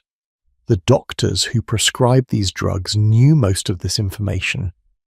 Maybe not all the details, because pharmacology was a younger science in the 1940s and 50s, but they knew barbiturates were dangerous. They knew tolerance developed. They knew mixing with alcohol was deadly. They knew withdrawal was serious, and yet they prescribed them anyway. Why? Part of the answer is that there were not many alternatives. Before benzodiazepines like Valium were introduced in the late 1950s, barbiturates were really the only effective treatment for severe anxiety and insomnia. Doctors felt they had to prescribe something, and barbiturates were what they had. But part of the answer is also pharmaceutical company marketing. The drug companies that made billions of dollars from barbiturates did not exactly advertise the dangers. They focused on the benefits. Their advertisements in medical journals showed smiling patients sleeping peacefully. Their sales representatives visited doctors' offices with free samples and glossy brochures emphasizing safety and effectiveness. There is an advertisement from 1933 for sodium pentobarbital that is almost darkly funny in retrospect. It brags about the drug's short but powerful hypnotic effect and prolonged sedative action from small dosage. It makes it sound like a miracle. No mention of addiction, no mention of lethal overdose, no mention of the thousands of people who would die from this drug. And doctors, Overwhelmed with patients trusting the pharmaceutical companies wanting to help people sleep and feel less anxious, they prescribed barbiturates freely. It was easier than spending an hour talking to a patient about their stress or anxiety. It were faster than trying non-pharmaceutical interventions. One prescription pad, one signature, problem solved. Or so they thought. But here is what really gets me about all of this. By the 1950s, the medical community knew how dangerous barbiturates were. Studies were being published showing high rates of addiction, accidental overdose, and suicide. Hospitals were seeing more and more barbiturate poisoning cases. Medical examiners were performing more and more autopsies on people who had died with barbiturates in their systems. And yet, production of barbiturates actually increased throughout the 1950s and into the 1960s. In 1969, just 7 years after Marilyn Monroe's death, pharmaceutical companies in the United States produced 10 billion doses of barbiturates. 10 billion! That is enough for every man, woman, and child in America to have 50 doses each. 50 doses each in a single year! How does that happen? How do we go from knowing that these drugs are deadly to producing more of them than ever before? The answer is money, of course. Barbiturates were enormously profitable. They were cheap to manufacture and could be sold at high markups. And there was massive demand. Millions of Americans struggled with sleep and anxiety, and barbiturates seemed like an easy solution. The pharmaceutical companies were not about to kill that golden goose just because some people were dying. Not when there were billions of dollars to be made, and it was not just in America. Barbiturate abuse was a worldwide problem by the 1960s. In England and Wales, deaths from barbiturate overdose, both accidental and intentional, increased dramatically between 1905 and 1960. Barbiturates became the most common method of suicide in many Western countries. They were so common that there was a dark joke in medical circles. If you really want to succeed at suicide, use barbiturates. That is horrifying, is it not, that a legally prescribed medication became synonymous with suicide?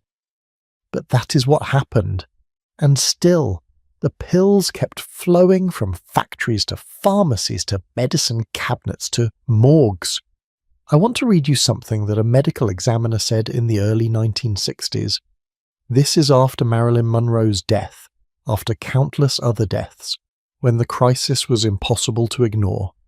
He said, and I am paraphrasing, "This combination of alcohol and barbiturates is not at all uncommon as a cause of death. We see it regularly. The amounts needed to kill do not have to be large individually if they are taken together.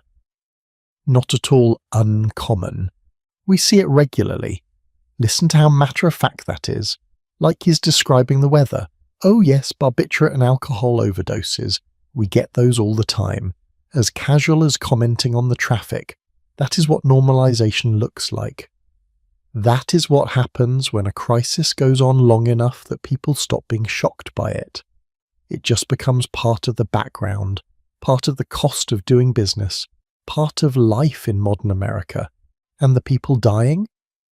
They were dismissed as weak, as addicts, as people who should have known better. Never mind that their doctors prescribed the pills. Never mind that the pharmaceutical companies marketed them as safe. Never mind that the system created their dependence and then blamed them for it. Do you see the parallels to today? Do you see how this same story is playing out right now with opioids? Different drugs, same pattern. Pharmaceutical companies develop powerful medications. They market them aggressively, downplaying risks. Doctors prescribe them freely. Patients become dependent. People start dying. And then, only after thousands of deaths, after the crisis cannot be ignored anymore, does the system start to change. We never learn. Or rather, we learn, but we forget. Each generation has to discover the dangers of powerful prescription medications all over again. Each generation has to count its dead before taking action. But the science, the pharmacology, the cold hard facts about how these drugs work, that is only part of the story. Because barbiturates did not just kill isolated individuals here and there, they swept through entire communities, entire social circles. There was a whole generation of artists and musicians and actors who seemed to be cursed, who died at the same young age from the same causes. They called it the 27 Club, though barbiturates were far from the only drugs involved. And when we look at these deaths together, we start to see patterns, start to understand how the barbiturate crisis was part of something larger, something darker. That is where we are going next, into the cultural phenomenon of young genius cut short by pills and needles and the relentless pressure of fame.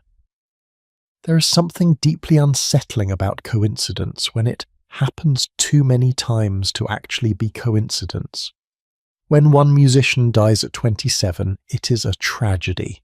When two die at 27, it is unfortunate. When four iconic musicians all die at exactly 27 years old within a span of just 3 years, all from drug-related causes, you start to wonder if something more sinister is at work.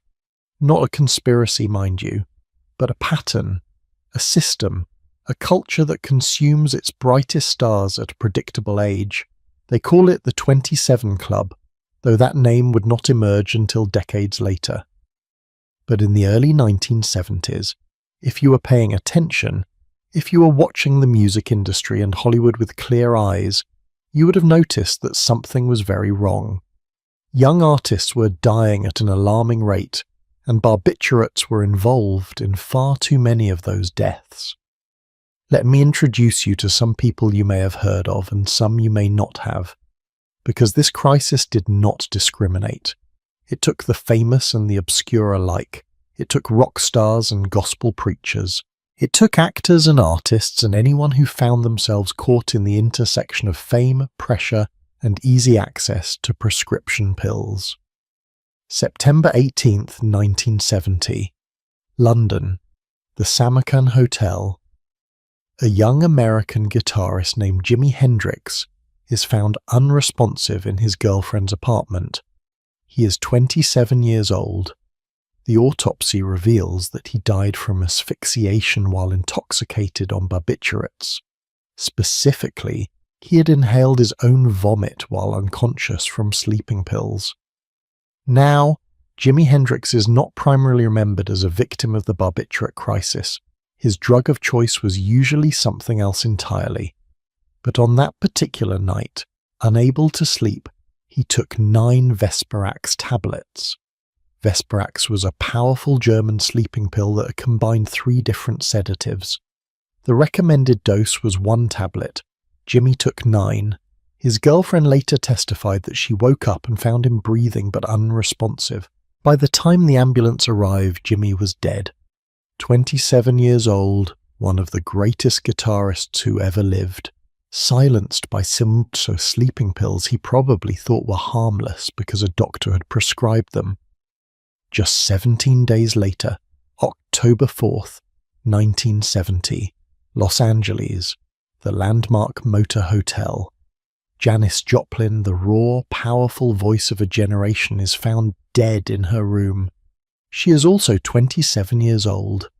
The cause of death is listed as heroin overdose, but here is what most people do not know. Janis was a heavy user of barbiturates and alcohol as well.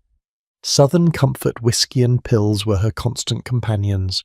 Friends who knew Janis say she drank heavily to cope with the pressures of fame, to quiet the insecurity that plagued her despite her success. And when the alcohol was not enough, there were pills. Always pills. Barbiturates to sleep. Barbiturates to calm down. Barbiturates to numb the pain of feeling like an outsider even when you are standing on stage in front of thousands of adoring fans. The heroin that killed her that night was unusually pure, which is why she overdosed. But her system was already compromised by years of alcohol and barbiturate abuse. Her liver was damaged, her judgment was impaired. She was, in the parlance of addiction medicine, a disaster waiting to happen. Fast forward to July 3rd, 1971. Paris. 27-year-old Jim Morrison, lead singer of The Doors, is found dead in his bathtub. The official cause of death is listed as heart failure, possibly due to drug use. No autopsy was performed, which has fueled decades of speculation and conspiracy theories. But people who knew Jim in his final months say he was using heroin, drinking heavily, and taking various pills. His heart failure was likely the result of his body simply giving up after years of abuse. 27 years old, another brilliant artist gone. Do you see the pattern? Do you notice how it is not just one drug, not just barbiturates or heroin or alcohol? It is the combination, the cocktail, the way these substances work together to destroy bodies that are already under enormous stress from touring, recording, performing, and living in the public eye. But let me tell you about some victims of the barbiturate crisis who are less well known, but whose stories are just as heartbreaking. Aimee Semple McPherson. If you have not heard of her, you should have. She was one of the most famous people in America during the 1920s and 30s. A Pentecostal evangelist, a faith healer, a media sensation. She founded the Foursquare Church. She had her own radio station. She was one of the most photographed women of her time. And on September 26, 1944, while planning one of her famous sermons, Aimee called a doctor complaining about feeling sick from her sleeping medication. She was found dead that night from barbiturate overdose mixed with kidney failure. She was 53 years old. Think about that for a moment. A woman who preached faith and healing, who told thousands of people that God would protect them, who was supposed to be a spiritual leader, killed by the prescription sleeping pills. The irony is almost too painful to contemplate. Margaret Sullivan, a successful film actress from the 1930s and 40s. She appeared in multiple films with James Stewart, who was one of her closest friends. On January 1st, 1960, she was found dead in her hotel room in New Haven, Connecticut. She was 50 years old. Cause of death, barbiturate overdose. The script for her next film was beside her bed. She'd been reading it when she died. Most historians believe her death was accidental, that she took her sleeping pills and perhaps forgot she had taken them, then took more. This is such a common pattern with barbiturates that it has a name: automatic behavior. You take pills, you start to get drowsy and confused, you forget you took pills, you take more pills, you die. Edie Sedgwick, Andy Warhol's muse, the it girl of the 1960s New York art scene. Beautiful, trolled. Iconic. She struggled with drug and alcohol addiction for years. She managed to get clean when she married Michael Post, whom she met in a psychiatric ward. Sobriety was going well until she injured herself and was prescribed pain medication. The pain medication led back to barbiturates. On November 15, 1971, Edie overdosed on barbiturates at home. She was 28 years old, just past the 27 threshold, but part of the same doomed generation. And then there is a death that still haunts me every time I think about it. Richard Colmar. Who was Richard Colmar? He was the husband of Dorothy Kilgallen, the journalist we will talk about more in depth very soon. But I want to mention him here because his death illustrates how barbiturate addiction could run through families, through relationships, like a contagion. Dorothy Kilgallen died in 1965 from a combination of alcohol and barbiturates. 6 years later, in January 1971, Richard Colmar died the exact same way. Alcohol and barbiturates. Initially thought to be a heart attack, later determined to be drug overdose. The same drugs that killed his wife killed him. It is like the pills were cursed, passing from one person to another, leaving death in their wake. But it was not just famous people dying. For every Jimi Hendrix or Janis Joplin whose death made international headlines, there were hundreds, thousands of ordinary people dying the same way. Housewives in the suburbs who could not sleep, businessmen dealing with stress, college students experimenting, veterans trying to cope with what they had seen in war. Barbiturate deaths were so common in California by the late 1960s that they became the leading cause of premature death in the state. Think about that. Not car accidents, not heart disease, not cancer. Drug overdose, primarily barbiturates, was killing more people in their prime than anything else. And across the entire United States, the statistics were staggering. One Senate subcommittee hearing in the late 1960s heard testimony from Dr. Sidney Cohen, who reported that 10 billion doses of barbiturates would be produced in 1969 alone. He pointed out that this represented an 800% increase from what had been produced in 1942. 800%! In less than 30 years, the production of these deadly drugs had increased by 8 times. And all of it legal, all of it prescribed by doctors, all of it marketed as safe and effective by pharmaceutical companies. But let me take you back to Hollywood for a moment, because there is a particular subset of barbiturate deaths that reveals just how toxic the celebrity culture had become. Elvis Presley, the king of rock and roll, found dead on August 16, 1977, at his Graceland mansion in Memphis. He was 42 years old. The autopsy found 14 different drugs in his system, including codeine and methaqualone, and yes, barbiturates. The combination of central nervous system depressants was determined to be lethal. Elvis's personal physician, Dr. George Nicopolis, was later charged with over-prescribing medication. In the 7 months before Elvis's death, Dr. Nick, as he was called, had prescribed over 10,000 doses of various medications to Elvis. 10,000 doses in 7 months. That is more than 47 pills per day on average. How does a doctor prescribe that much medication to a single patient?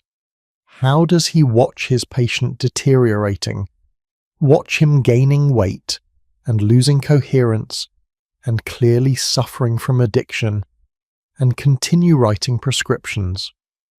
The answer is the same answer we have seen over and over. Money, access to fame, and a system that enabled rather than prevented abuse. But you know what strikes me about all these deaths? The sheer waste of potential. Jimi Hendrix was 27.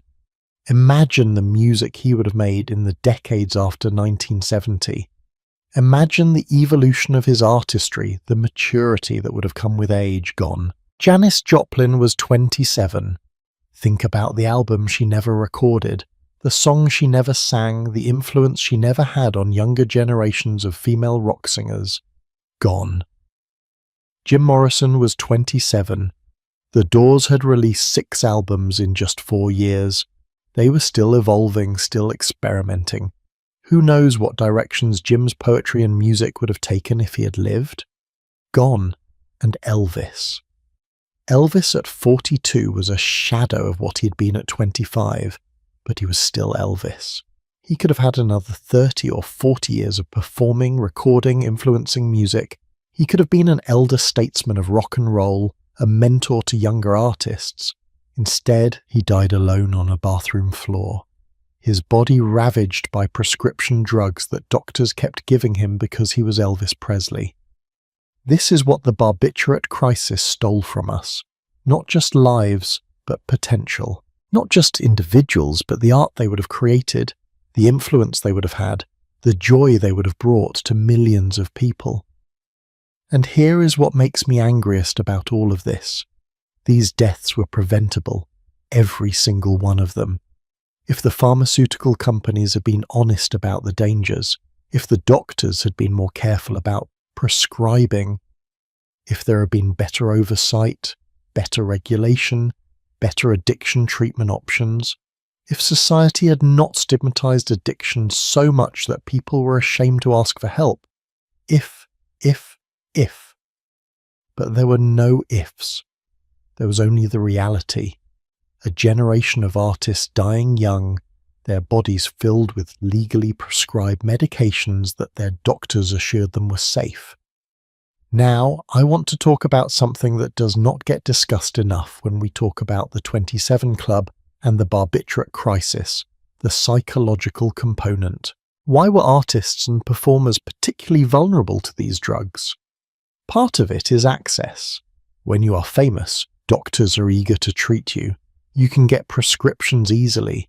You can see multiple doctors without raising red flags.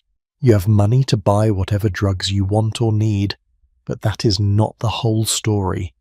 Artists, creative people, they often feel things more intensely than the rest of us. That is what makes them good at what they do.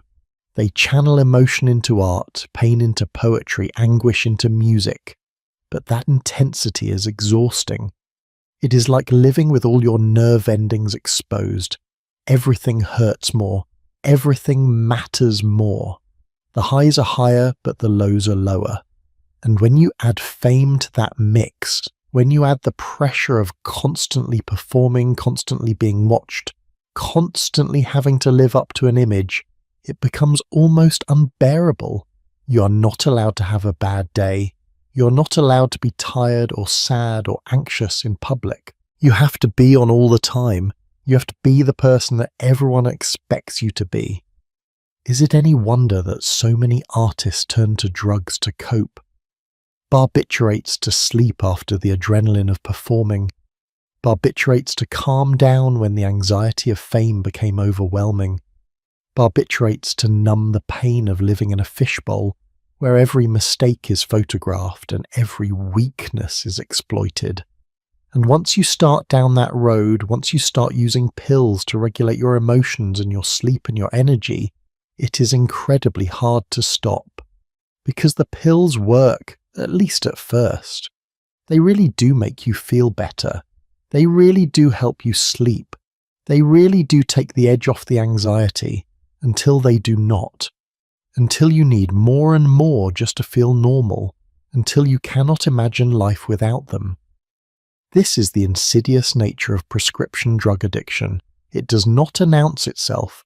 It does not say, "Hello, I am addiction, and I am going to destroy your life." It sneaks up on you. It presents itself as medicine, as treatment, as help. And by the time you realize you are addicted, you are in so deep that getting out seems impossible. But of all the barbiturate deaths in Hollywood and the music industry, of all the tragic stories of talent cut short by prescription pills, there is one death that stands apart.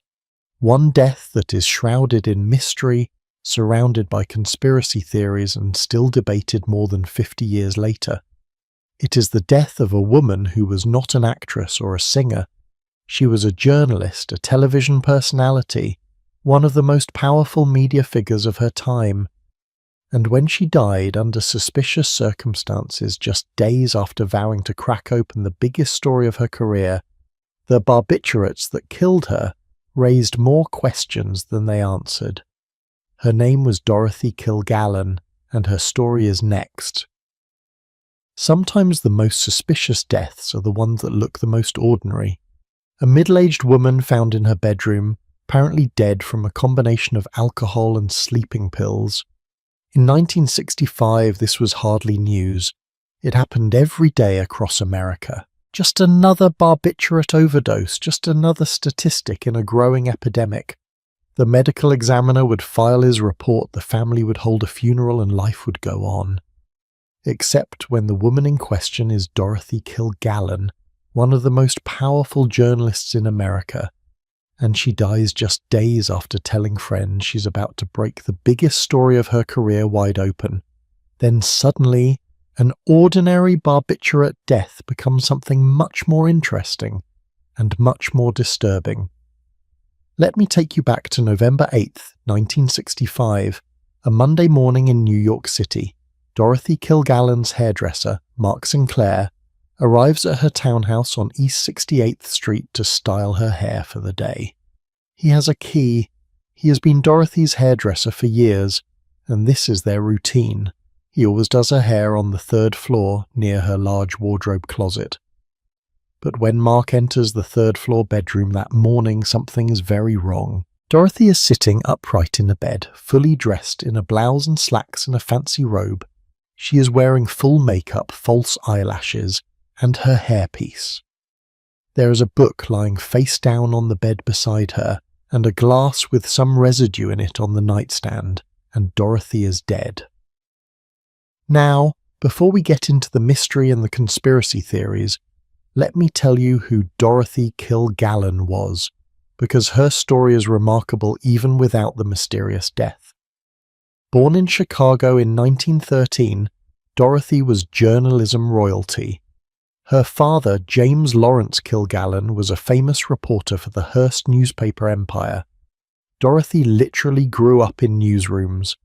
By the time she was 17, before her 18th birthday, she was already working as a reporter for the New York Evening Journal. She was good, really good.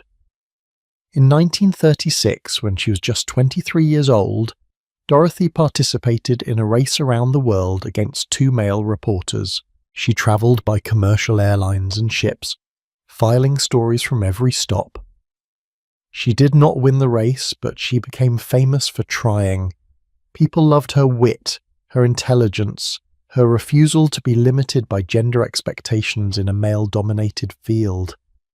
By 1938, she had her own column called Voice of Broadway, syndicated to 146 newspapers across the country. That is almost unprecedented reach for a columnist.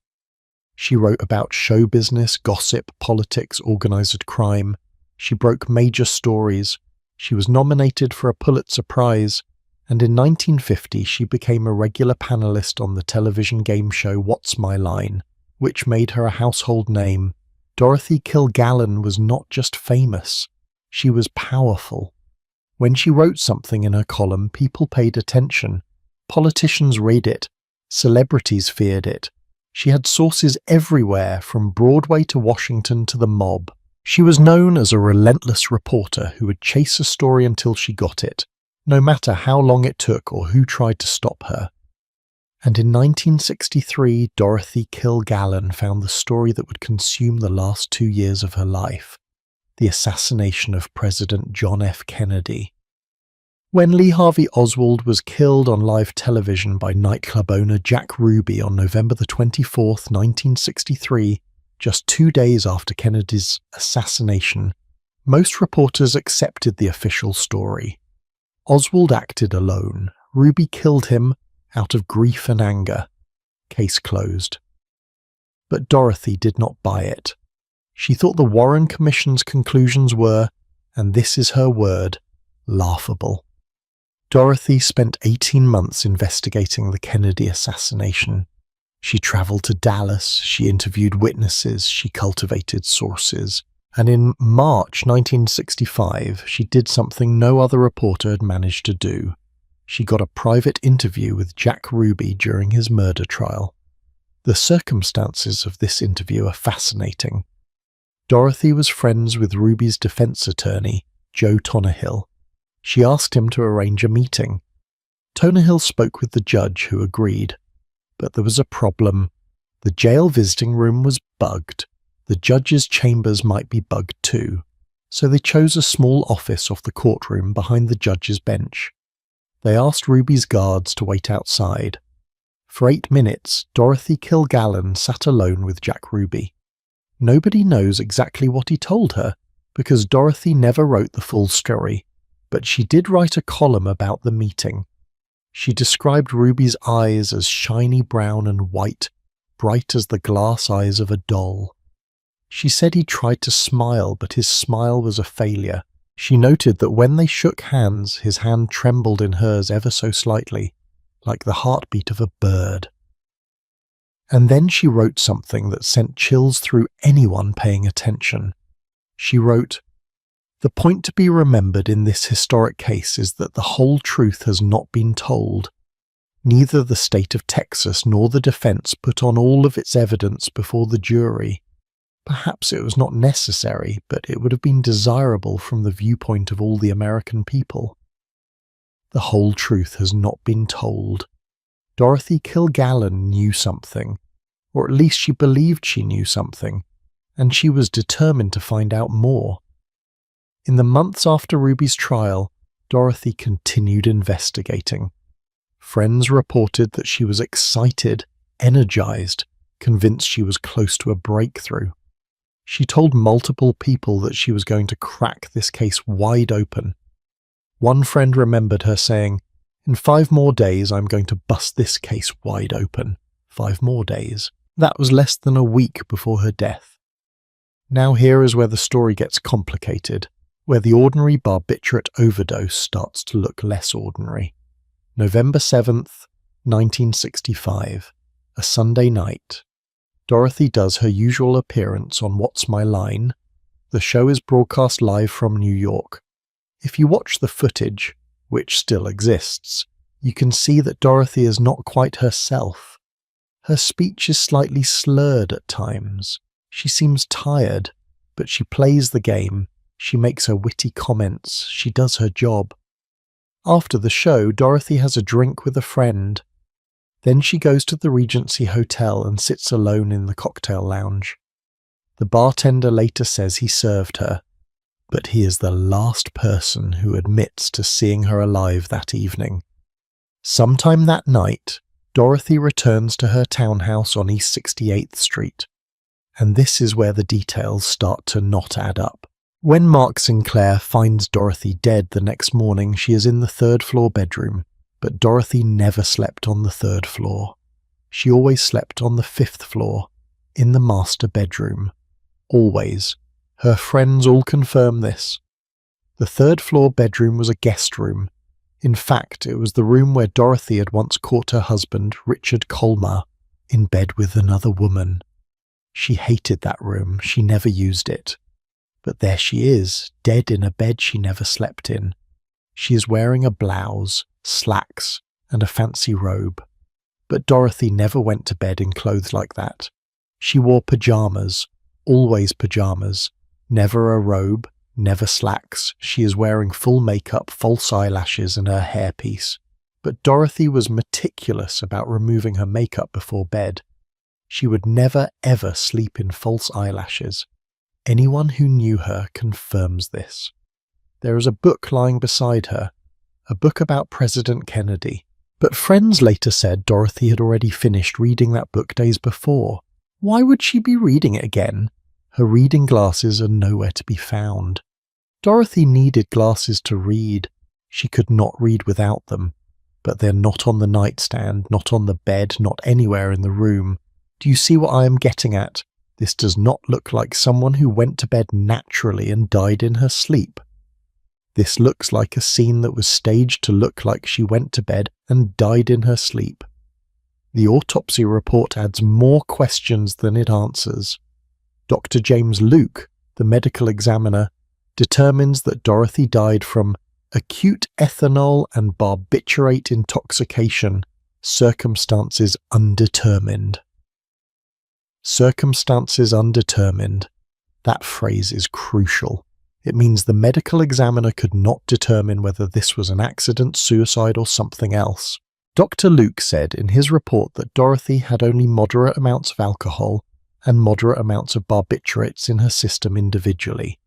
Not enough to kill her from either one alone, but together, the additive effect was enough to depress her central nervous system and stop her heart. But here is where it gets really interesting. Years later, when researcher Mark Shaw filed a Freedom of Information Act request, he discovered something that was not in the original public report. Dorothy's system contained not just one type of barbiturate, but 3. She had Seconal, for which she had a prescription, but she also had 2 other barbiturates that she had no prescriptions for. How did those get in her system? And there is more. The medical examiner spent 45 minutes at the death scene, except the official log says he spent an hour and 5 minutes there. Why the discrepancy? The death certificate was signed by a medical examiner named Dominic DiMaio, except DiMaio was stationed in Brooklyn, not Manhattan. When asked about this years later, DiMaio said, and I am quoting here, "I was not stationed in Manhattan. I was in Brooklyn. Are you sure I signed it? I do not see how the hell I could have signed it in the first place. You got me." "You got me." The medical examiner who signed Dorothy Kilgallen's death certificate does not remember signing it, and does not understand how he could have signed it given that he was working in a different borough. What is going on here? The police investigation, if you can call it that, was perfunctory at best. They took some photographs, they collected the pill bottles, they interviewed Eunice Murray, the housekeeper, and Richard Colmar, Dorothy's husband. And then they closed the case. Accidental overdose. Move along, nothing to see here. But Dorothy's friends did not believe it. They knew Dorothy. They knew her habits. And they knew that what was described in the official reports did not match the Dorothy they knew. Her makeup man from What's My Line said that shortly before her death, Dorothy vowed she would crack this case, meaning the Kennedy assassination. An editor at Screen Stars magazine, Mary Branham, claimed she received a phone call a few hours before Dorothy's body was discovered, with someone announcing that Dorothy had been murdered. Who made that call? We do not know. And then there is the matter of Dorothy's notes. She had compiled extensive files on the Kennedy assassination.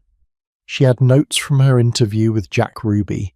She was working on a chapter about the assassination for a book. All of that material disappeared after her death, gone, never found.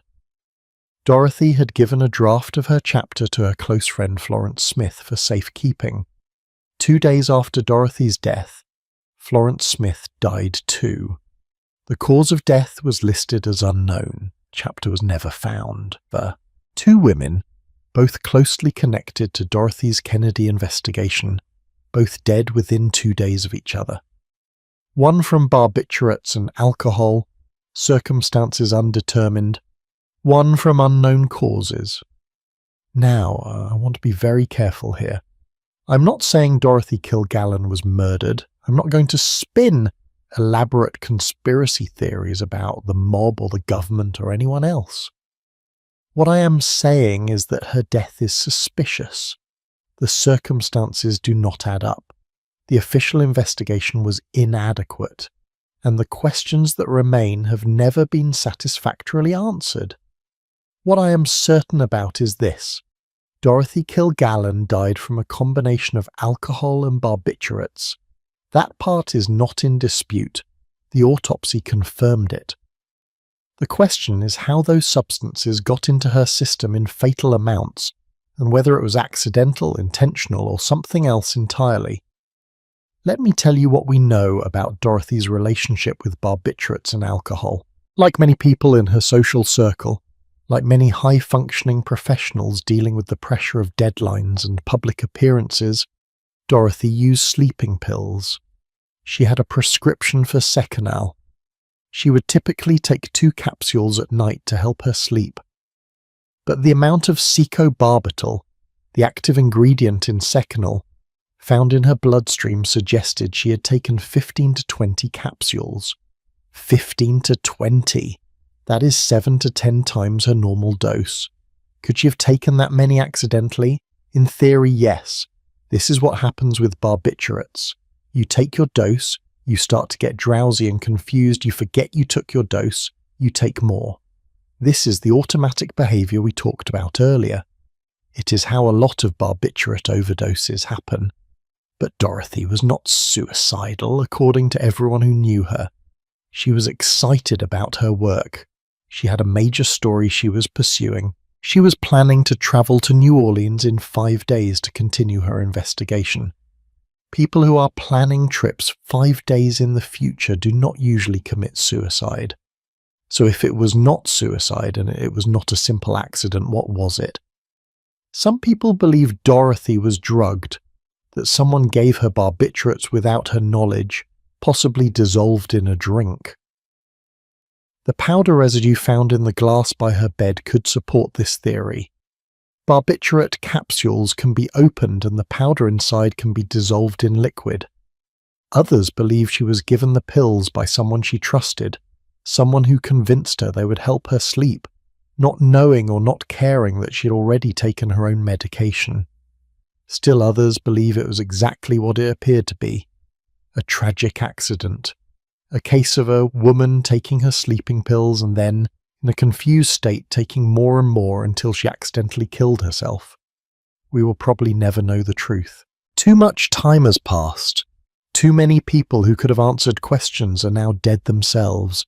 The physical evidence is long gone. All we have are the contradictions, the unanswered questions, and the haunting fact that a brilliant journalist died under mysterious circumstances just days after promising to expose the truth about the Kennedy assassination. But here is what Dorothy Kilgallen's death illustrates perfectly: how easy it was to die from barbiturates in 1965, how common it was, how unremarkable it seemed. A woman dies from sleeping pills and alcohol? That is sad, but it happens. Sign the death certificate, close the case, move on. The very ordinariness of barbiturate deaths made them the perfect cover for anything sinister. If someone wanted to kill a person and make it look like an accident, barbiturates were the ideal method. They were everywhere. People used them all the time. Overdoses were common. Nobody would ask too many questions. I'm not saying that is what happened to Dorothy, but I'm saying the possibility exists because barbiturates were so ubiquitous, so normalized, so woven into the fabric of American life in the 1960s. And that normalization, that acceptance of these deadly pills as just another part of modern living, that is what made the barbiturate crisis so insidious and so deadly. But Dorothy Kilgallen's death in 1965 was not happening in a vacuum. By the mid-1960s, the medical community had been watching the barbiturate crisis unfold for decades.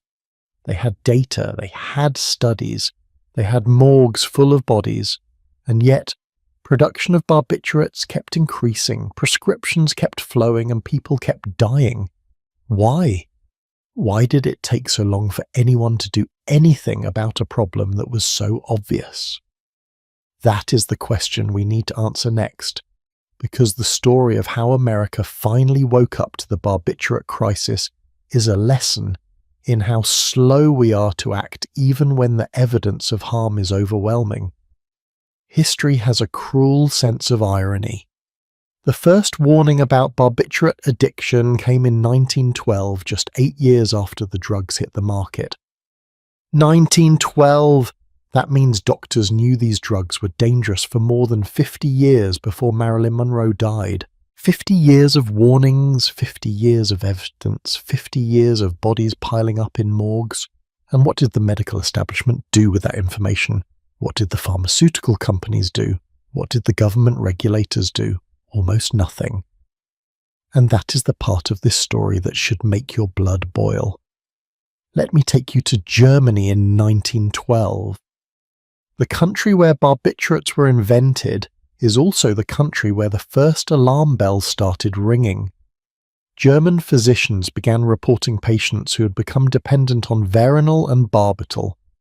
These were not recreational drug users. These were ordinary middle-class Germans who had been prescribed sleeping pills by their doctors and found they could not stop taking them. The symptoms were unmistakable. When patients tried to reduce their dose or stop taking the drugs, they experienced terrible withdrawal. Tremors, anxiety, insomnia worse than before they started the medication, sweating, rapid heartbeat, PID, and in severe cases, seizures and delirium. Some patients died from withdrawal alone. The German medical journals published these case reports. They were translated into English. They were available to any doctor who cared to read them. The information was out there, clear and unambiguous. Barbiturates cause physical dependence. They are dangerous. And then World War I happened, and everyone had bigger things to worry about than sleeping pills. The warnings were filed away, forgotten, overshadowed by the horror of industrial warfare and the Spanish flu pandemic that followed. By the 1920s, barbiturate production had ramped up dramatically in both Europe and America. The The drugs being prescribed for everything from anxieties to insomnia to epilepsy. And the early warnings from Germany, they were treated as anomalies, rare cases, not representative of the general population. This is a pattern you will see over and over again in the history of dangerous medications. Early warnings are dismissed as outliers. Doctors and pharmaceutical companies assume that most patients will be fine, that the problems only affect a small minority of vulnerable individuals. They convince themselves that with proper prescribing practices, the benefits outweigh the risks, except the risks kept growing. By the 1930s, hospitals in major American cities were seeing regular cases of barbiturate poisoning, both accidental overdoses and suicide attempts. The pattern was becoming impossible to ignore. These were not rare events, they were happening daily. And still, barbiturate prescriptions increased. The 1940s brought World War II, and with it, an explosion in amphetamine use. Soldiers on both sides were given amphetamines to keep them alert during combat. When those soldiers came home, many of them continued using amphetamines. And what do you take to come down from amphetamines? Barbiturates. The deadly cycle we saw in Hollywood was now playing out across the entire country. Here is a statistic that should shock you. In 1941, American pharmaceutical companies produced a certain baseline amount of barbiturates. I do not have the exact figure, but what matters is what happened next. By 1960, just 19 years later, barbiturate production had increased so dramatically that we were producing enough pills to give every American dozens of doses per year. And the warnings? They were getting louder. In the 1940s, the American Medical Association and the Food and Drug Administration both began expressing concern about barbiturate abuse. They recognized that these drugs were being overprescribed, that patients were becoming dependent, that deaths were increasing.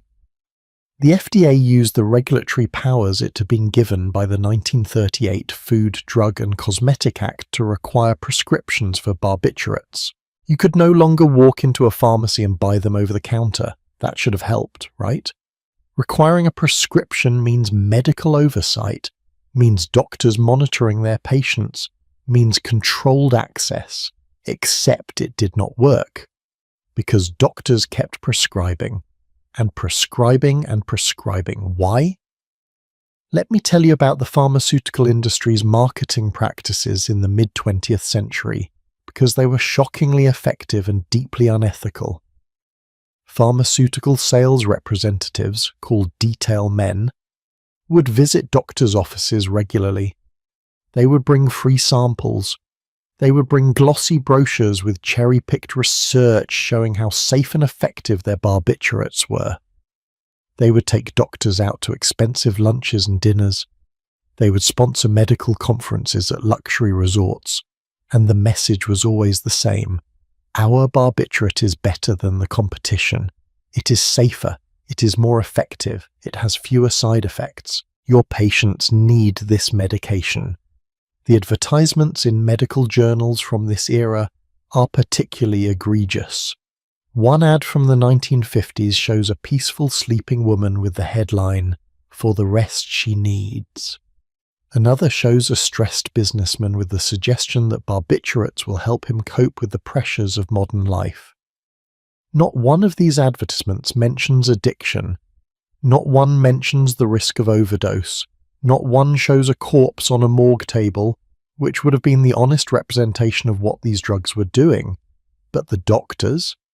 Many of them genuinely believed they were helping their patients. They saw people suffering from insomnia, from anxiety, from the stresses of modern life, and they had a tool that seemed to work. 2 pills before bed and the patient sleeps. Problem solved. Except the problem was not solved. It was deferred, compounded, turned into a bigger problem that would eventually consume the patient's life. And the truly maddening part is that by the 1950s the research was clear, incontrovertible. Scientific studies had proven beyond any doubt that barbiturates caused physical dependence. In 1950, researchers published a landmark paper demonstrating that physical dependence on barbiturates could be reliably induced in laboratory conditions. They could take people who had never used barbiturates before, give them therapeutic doses for a few weeks, and create measurable physical dependence. This was not a theory, this was not speculation, this was observable, repeatable, scientific fact. Barbiturates cause addiction, and yet it took another 2 decades for this information to meaningfully change prescribing practices. 2 decades. Why? The answer, I am afraid, is a combination of inertia, profit motive, and the devastating power of normalized behavior. Once something becomes normal, once it becomes just the way things are done, changing it requires acknowledging that the way things have been done is wrong. And people, especially professionals who take pride in their expertise, are very resistant to that kind of acknowledgement. Imagine you are a doctor in 1955. You've been prescribing barbiturates to your patients for 20 years. Hundreds of patients, thousands of prescriptions. Some of those patients are probably dependent on the drugs, though you might not think of it that way. You think of them as patients who need their medication. Now imagine a researcher tells you that you have been inadvertently creating addicts for 2 decades, that every time you wrote a prescription for Seconal or Nembutal, you were potentially setting your patient on a path toward dependence and possible death. How do you reconcile that with your image of yourself as a healer, as someone who helps people whose doctors could not, so they rationalized. They told themselves that addiction only happened to certain types of people with addictive personalities or underlying psychological problems. They told themselves that when prescribed properly, barbiturates were safe. They told themselves that their patients were different, that they were monitoring them carefully, that they would know if there was a problem. And all the while, people kept dying. Let me show you just how bad it got. In England and Wales, meticulous records were kept of deaths from drug overdose. These records go back to 1905, right after barbiturates were introduced. If you plot these deaths on a graph, you see a relatively flat line until World War II. Then, starting in the late 1940s, the line begins to climb. Slowly at first, then more steeply. By 1960, deaths from barbiturate overdose in England and Wales had increased by an order of magnitude compared to pre-war levels. And these were just the recorded deaths, the ones where barbiturates were clearly identified as the cause. How many more deaths were attributed to heart failure or respiratory failure or unknown causes when barbiturates were actually the culprit? We will never know. In the United States, the statistics were even more alarming. By the late 1960s, multiple studies showed that barbiturates had become the most common method of suicide in America. Not guns, not hanging, not any other method. Pills, legal prescription pills that doctors were handing out by the millions. And it was not just suicides. Accidental overdoses were epidemic. People taking their sleeping pills, getting confused, taking more and dying. People mixing barbiturates with alcohol and dying. People taking barbiturates prescribed by multiple doctors and dying. The death toll was staggering. Dr. Sidney Cohen, testifying before a Senate subcommittee in the late 1960s, dropped a bombshell. He reported that in 1969 alone, American pharmaceutical companies would produce 10 billion doses of barbiturates. 10 billion. Let me put that in perspective. The population of the United States in 1969 was about 200 million people. 10 billion doses divided by 200 million people equals 50 doses per person per year. Every man, woman and child in America, 50 doses each. But of course, not everyone was taking barbiturates, which means the people who were taking them were taking a lot. Daily use, multiple times per day, escalating doses to overcome tolerance. Dr. Cohen also pointed out that this represented an 800% increase in production compared to 1942. 800%. In less than 30 years, we had increased our consumption of these deadly drugs by a factor of 8. And yet, even with this testimony, even with a Senate subcommittee hearing, even with the evidence laid out in stark numerical terms, meaningful regulation did not come until 1970. We will talk about that regulation shortly, but I want you to sit with this fact for a moment. We knew barbiturates were deadly by 1912. We had overwhelming evidence by 1950. We had a full-blown epidemic by 1960, and we did not act decisively until 1970. That is 58 years of warnings ignored. 58 years of preventable deaths. 58 years of pharmaceutical companies making billions while bodies piled up in morgues. Why? Why does it take so long for society to respond to a clear and present danger? Part of the answer is economic. Barbiturates were enormously profitable.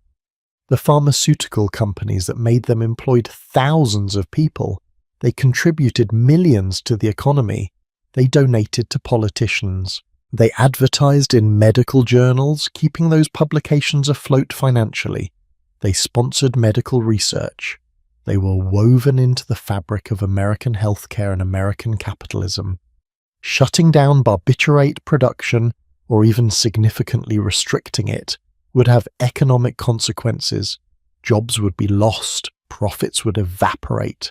And in a capitalist society, economic considerations often outweigh health considerations, at least until the health crisis becomes so severe that ignoring it is no longer politically tenable. Part of the answer is also cultural. Americans wanted a pill for every problem. We still do. We want a pill to help us sleep, a pill to help us wake up, a pill to make us happy, a pill to make us thin, a pill to make us focused. The idea that we might need to address the root causes of our sleep problems or our anxiety, that we might need to change our lifestyles or our work schedules or our expectations, that is hard. That requires effort and sacrifice. A pill is easy. Barbiturates promised an easy solution to the very real problem of modern stress and insomnia.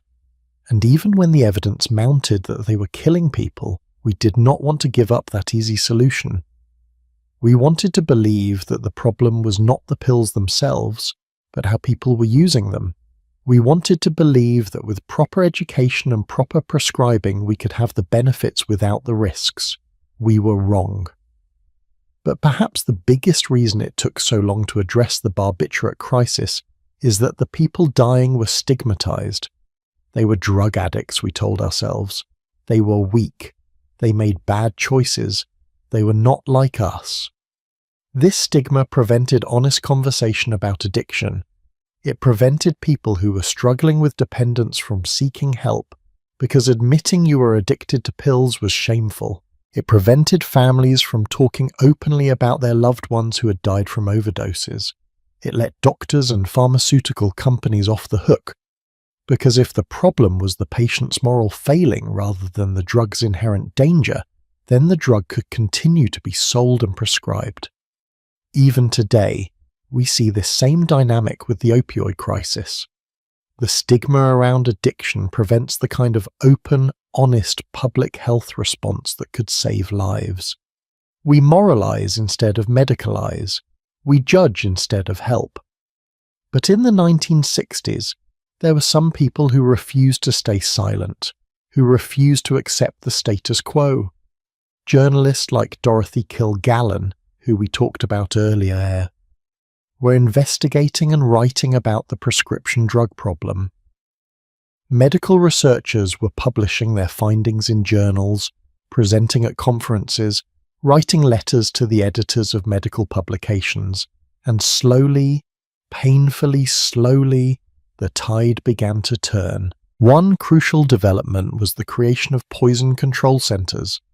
Copenhagen established one of the first in 1949, led by a physician named Carl Clemerson. Clemerson developed what became known as the Scandinavian method for treating acute barbiturate poisoning. Before his protocols, the mortality rate for people admitted to hospitals with barbiturate overdose was about 20%. 1 in 5 died. Using careful monitoring, supportive care, and sometimes dialysis to remove the drugs from the bloodstream, Clemerson reduced that mortality rate to less than 2%. He literally saved hundreds of lives and proved that with proper treatment, even severe barbiturate poisoning could be survived. His work inspired the creation of poison control centers across Europe and eventually in the United States. These centers collected data, tracked trends, and provided guidance to emergency rooms dealing with overdose cases. They made the scope of the problem impossible to ignore. But data and research and poison control centers were not enough to change policy. What finally forced change was the cultural shift of the 1960s. The counterculture movement, the questioning of authority, the growing awareness that corporations and governments did not always act in the public's best interest. Young people in the 1960s saw their parents' generation addicted to barbiturates and alcohol. They saw the hypocrisy of adults lecturing them about marijuana while popping pills prescribed by doctors. They started asking uncomfortable questions. Why are these drugs legal when they are clearly so dangerous? Who profits from keeping them legal? Why are we allowing this to continue? And finally, the political will emerged to do something about it. But when change finally came, it came in the form of a law that tried to control barbiturates by putting them on a list alongside truly illegal drugs.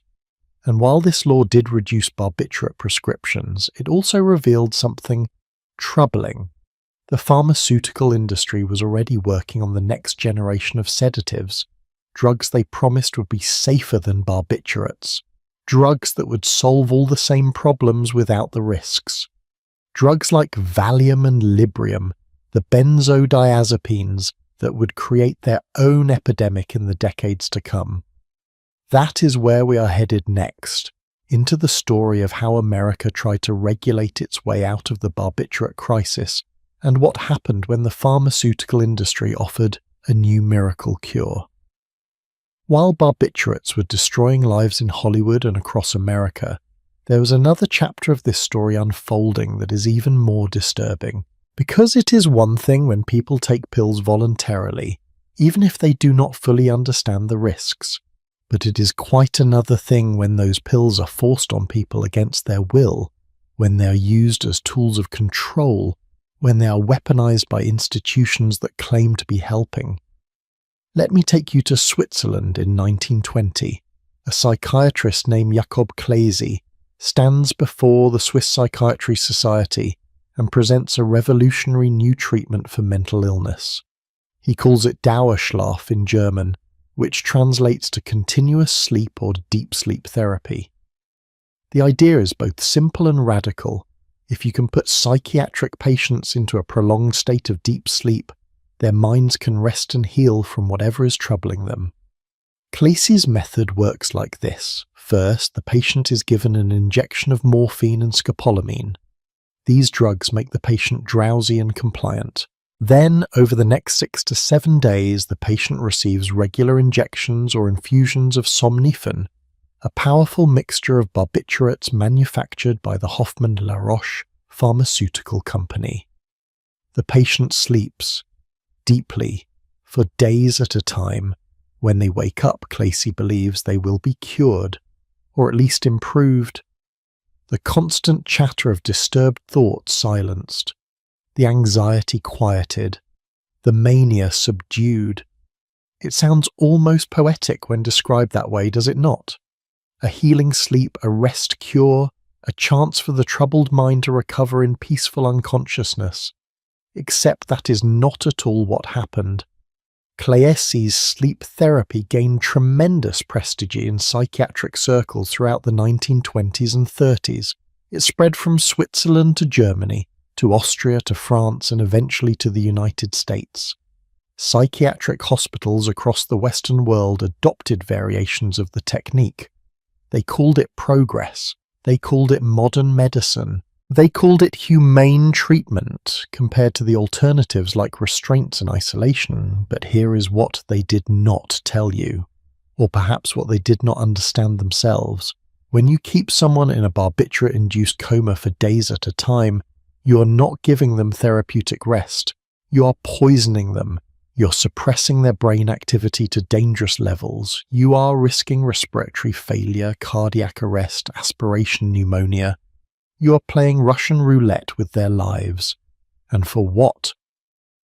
The supposed therapeutic benefits of Clayessi's sleep cure were never proven.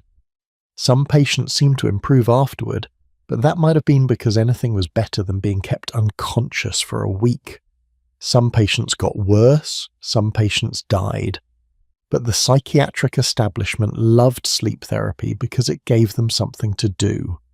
Before barbiturates, psychiatrists had very few tools at their disposal for managing severely disturbed patients. They could restrain them. They could isolate them. They could talk to them if the patient was capable of conversation. But they could not really treat them in any meaningful medical sense. Barbiturate sleep therapy gave psychiatrists medical intervention. It let them feel like they were doing something scientific, something modern, some things that justified their role as medical doctors rather than just custodians of the mentally ill. And the pharmaceutical companies, they were more than happy to supply the drugs. Hoffmann-La Roche made a fortune selling Somnifan to psychiatric institutions. They marketed it aggressively, sending sales representatives to hospitals, publishing advertisements in medical journals, sponsoring research that conveniently showed positive results. But sleep therapy was just the beginning. As barbiturates became more widely available, psychiatrists found other uses for them. They used them for what they called narcoanalysis or narcosynthesis. The idea was that if you gave a patient a moderate dose of barbiturates, just enough to lower their inhibitions but not enough to put them to sleep, they would be more open in therapy. They would reveal repressed memories, hidden traumas, secret thoughts. It was essentially truth serum, though calling it that makes it sound more effective than it actually was. Sodium pentothal, one of the barbiturates used for this purpose, did make people more talkative and less guarded. But it did not make them tell the truth. It just made them more suggestible, which meant therapists could inadvertently implant false memories while thinking they were uncovering real ones.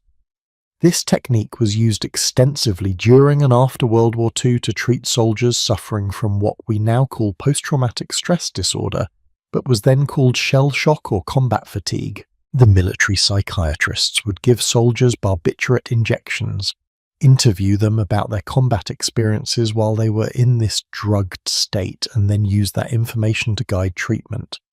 Did it help? Maybe sometimes. Did it also re-traumatize vulnerable soldiers by forcing them to relive horrible experiences while in an altered state of consciousness? Almost certainly. But the most disturbing use of barbiturates in psychiatry was as a tool of control, especially in Hollywood. Remember how we talked about studio doctors prescribing pills to keep actors working? That was one thing. But there was also a darker side, where barbiturates were used to manage difficult stars, to silence complaints, to enforce compliance. If an actress was becoming troublesome, if she was demanding better roles or more money or time off, the studio might suggest she see their psychiatrist. The psychiatrist, who was of course on the studio payroll, might diagnose her with anxiety or depression or hysteria. And the treatment? Barbiturates. Lots of them. Enough to make her drowsy and compliant and less likely to cause problems. This was not therapy. This was chemical restraint. This was using medicine as a weapon to control women who were deemed too demanding, too emotional, too difficult. And it was not just the studios doing this. Throughout America in the 1950s and 60s, barbiturates were disproportionately prescribed to women. Housewives who complained of anxiety or depression were given prescriptions for barbiturates and sent home. Working women who struggled to balance career and family were given barbiturates. Women who expressed any kind of dissatisfaction with their prescribed social roles were medicated into compliance. There is a famous photograph from the 1950s showing a woman in a perfect dress with perfect hair standing in a perfect kitchen, holding a bottle of pills and smiling. The caption suggests that modern medicine has freed her from nervousness and anxiety. What it does not say is that those pills will likely addict her, destroy her liver, possibly kill her, and definitely prevent her from addressing whatever underlying issues are making her anxious in the first place. This was the dark side of the barbiturate era that rarely gets discussed. It was not just about Hollywood stars dying tragically young. It was about an entire generation of women being chemically subdued because society could not or would not address the real sources of their distress. But let me bring this back to Hollywood, because there are some specific examples that illustrate just how twisted the relationship between barbiturates and psychiatry became in the entertainment industry. Cary Grant. Yes, that Cary Grant. The epitome of sophisticated masculinity, the charming leading man of dozens of classic films. Cary Grant was a heavy user of LSD in the 1950s as part of psychiatric therapy. His wife at the time, actress Betsy Drake, introduced him to it. He participated in dozens of LSD sessions under medical supervision, claiming it helped him deal with his demons and become a better person. Now, LSD is not a barbiturate, obviously, but the point is that Hollywood's elite were using powerful psychoactive drugs as part of therapy, and this was considered perfectly acceptable, even progressive, because it was happening under medical supervision. It was believed that as many as 100 Hollywood stars used LSD therapeutically during the 1950s, and where there was LSD, there were barbiturates. Because what do you take to come down from an intense LSD trip? What do you take when your mind is racing and you need to sleep, but you cannot? Barbiturates. Esther Williams, the famous swimming and acting star, also participated in medically supervised LSD sessions. She was seeking answers during a difficult period in her life and career. These sessions were supposed to provide insight, to unlock her unconscious mind, to heal her emotional wounds. Jack Nicholson tried LSD in the 1950s and 60s.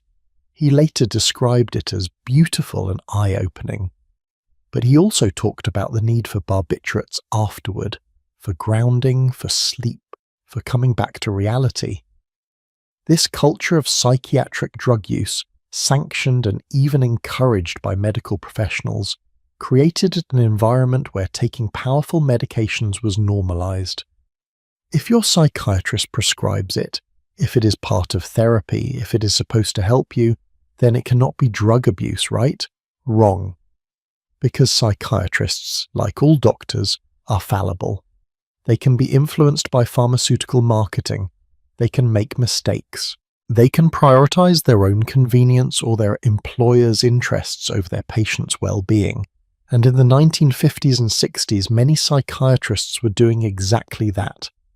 The psychiatric profession's relationship with barbiturates was particularly problematic because psychiatrists could prescribe these drugs without having to justify them the way other doctors did.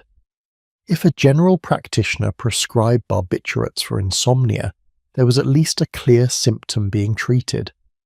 But if a psychiatrist prescribed barbiturates as part of treating depression or anxiety or neurosis, the justification was much vaguer, and the doses could be much higher, and the duration of use could be indefinite. This led to situations where psychiatric patients, including many in Hollywood, were kept on high doses of barbiturates for years, not because it was helping them, but because the psychiatrist believed in the treatment, or because the patient had become dependent and could not safely stop, or because it was easier than doing the difficult work of real psychotherapy. There is a particularly chilling aspect to all of this that I want to make sure you understand. In many cases, The people being given these drugs did not fully consent to them. They trusted their doctors. They believed that medical professionals knew what was best. They thought that because it was prescribed, it must be safe. This is what makes medical abuse so insidious. It comes wrapped in the language of care. It comes from people we are taught to trust. It comes with official prescriptions and medical terminology and the weight of institutional authority. And when it goes wrong, when the drugs we are told will help us end up harming us, we blame ourselves. We think we must have used them incorrectly. We think we must be weak. We think we are at fault, but we are not at fault. The doctors who prescribed addictive drugs without fully understanding or communicating the risks, they are at fault. The pharmaceutical companies that marketed these drugs as safe when they knew better, they are at fault. The studios and institutions that used these drugs as tools of control, they are at fault. The 1950s also saw the rise of what can only be described as barbiturate culture in certain psychiatric circles. There were hospitals where barbiturate use was not just common but expected, where patients were routinely given these drugs, where the staff considered them essential tools, where questioning their use was seen as naive or anti-scientific. And this culture extended beyond psychiatric hospitals. It reached into the offices of private psychiatrists, into the therapy rooms of analysts, into the medical practices of doctors who treated the Hollywood elite. There was also a gender dimension to all of this that cannot be ignored. While male stars like Cary Grant were experimenting with LSD and writing about their therapeutic breakthroughs, female stars who became addicted to barbiturates were labeled as weak, unstable, difficult. The same behavior, the same drug use, was interpreted differently based on gender. Men who used psychiatric drugs were seen as brave pioneers of consciousness, seeking to understand themselves more deeply. Women who used psychiatric drugs were seen as neurotic, as evidence that women were naturally more prone to hysteria and mental instability. This double standard persisted throughout the barbiturate era and beyond. It affected how patients were treated, how their drug use was interpreted, how much sympathy and support they received when they struggled with addiction. Another aspect of the psychiatric abuse of barbiturates that deserves attention is the use of these drugs in institutions for children and adolescents. Yes, children. Young people who were deemed troubled or difficult were sometimes given barbiturates to calm them down, to make them more manageable, to suppress behaviors that adults found inconvenient. This happened in psychiatric hospitals, in reform schools, in institutions for children with developmental disabilities. It happened to kids as young as 5 or 6 years old. And it happened with the full approval of the medical establishment, because barbiturates were seen as appropriate medication for managing behavioral problems in children. Think about that for a moment. We were giving powerful, addictive, potentially lethal drugs to children because they were too energetic, too rebellious, too difficult to control. We were chemically restraining developing brain, potentially causing lasting damage in the name of treatment. And we are not just talking about a handful of cases. This was widespread practice. Thousands of children were given barbiturates in institutional settings throughout the 1950s and 60s. How many of them developed dependencies? How many suffered side effects? How many had their development affected by these powerful drugs during crucial formative years? We will never know, because nobody was tracking those outcomes carefully. The blurred lines between medical treatment and social control, between helping and harming, between therapy and abuse, these are the uncomfortable realities of the barbiturate era that often get overlooked when we focus on the celebrity deaths. But those celebrity deaths were part of the same system. Judy Garland given pills as a teenager to keep her working. Marilyn Monroe prescribed barbiturates by multiple doctors without proper coordination.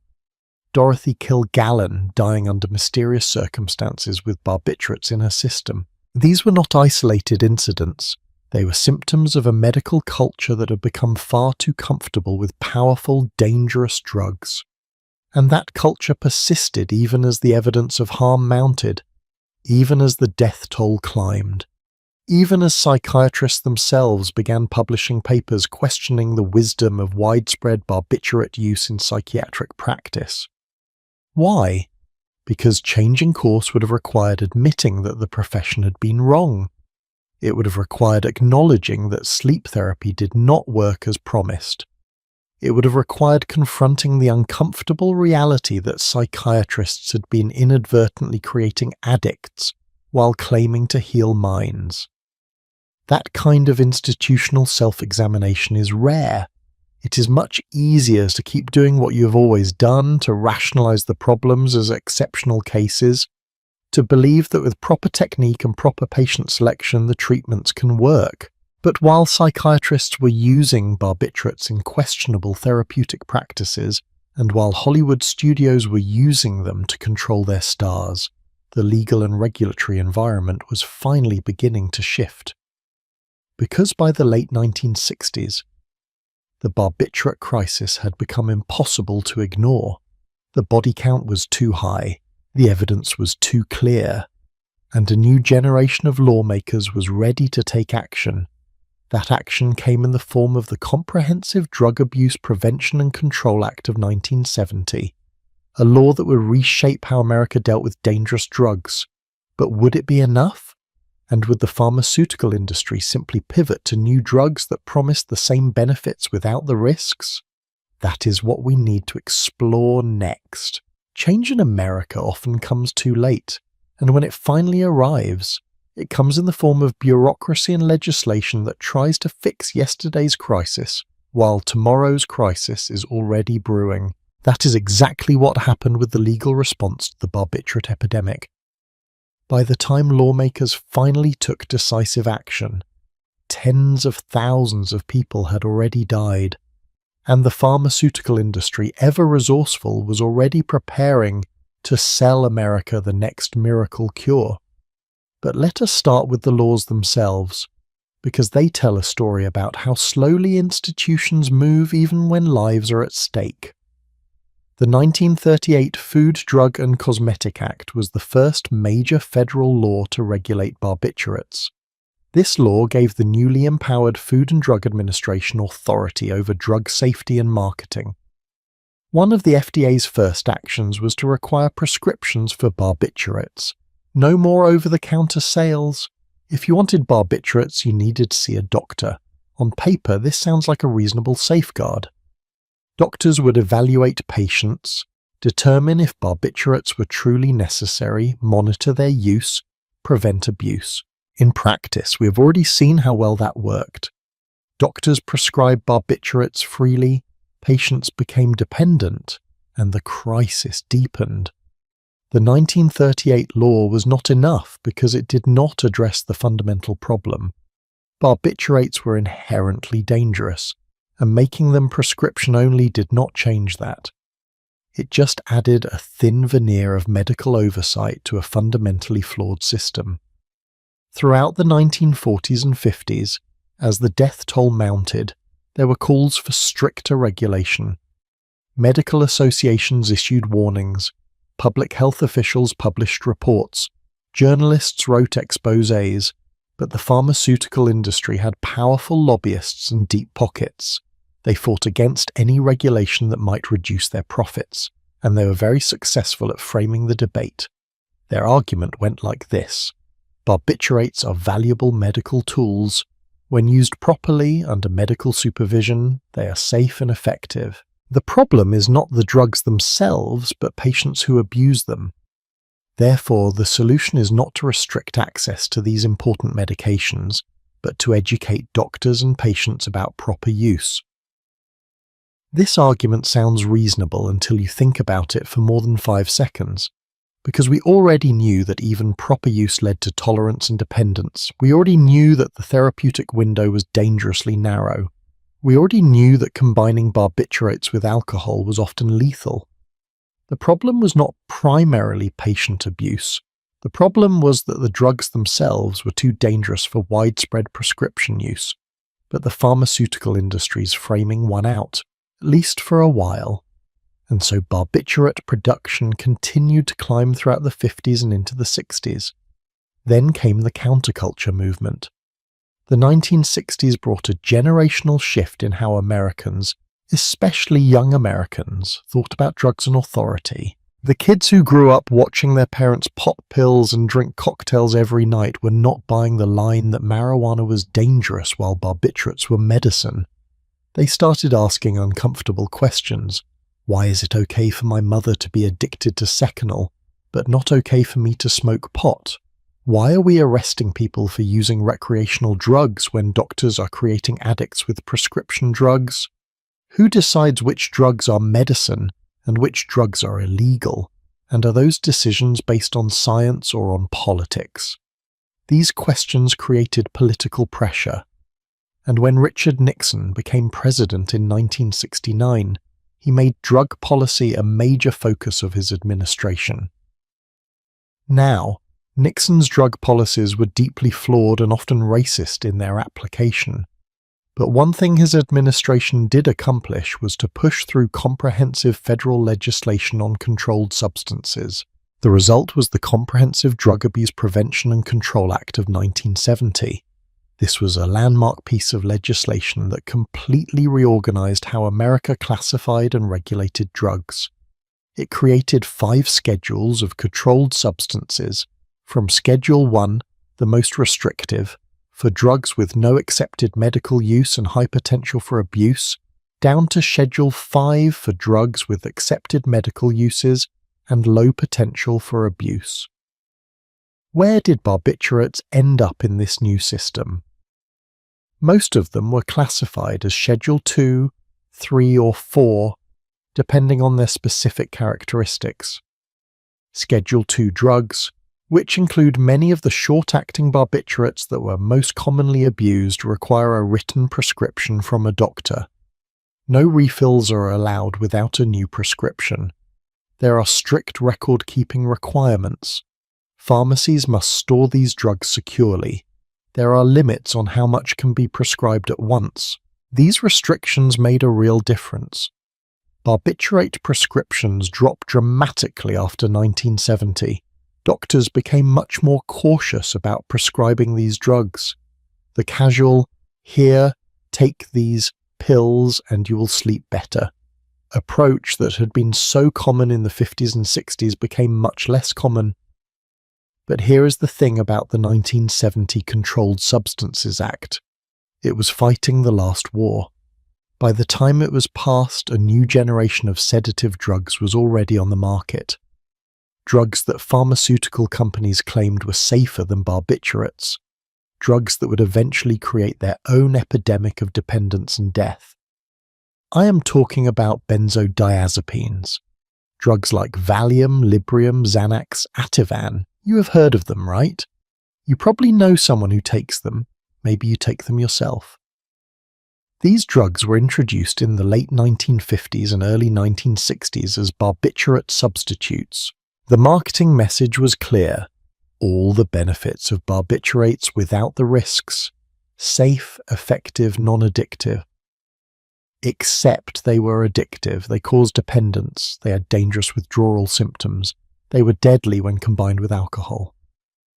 Sound familiar? It should, because it is the exact same pattern we saw with barbiturates.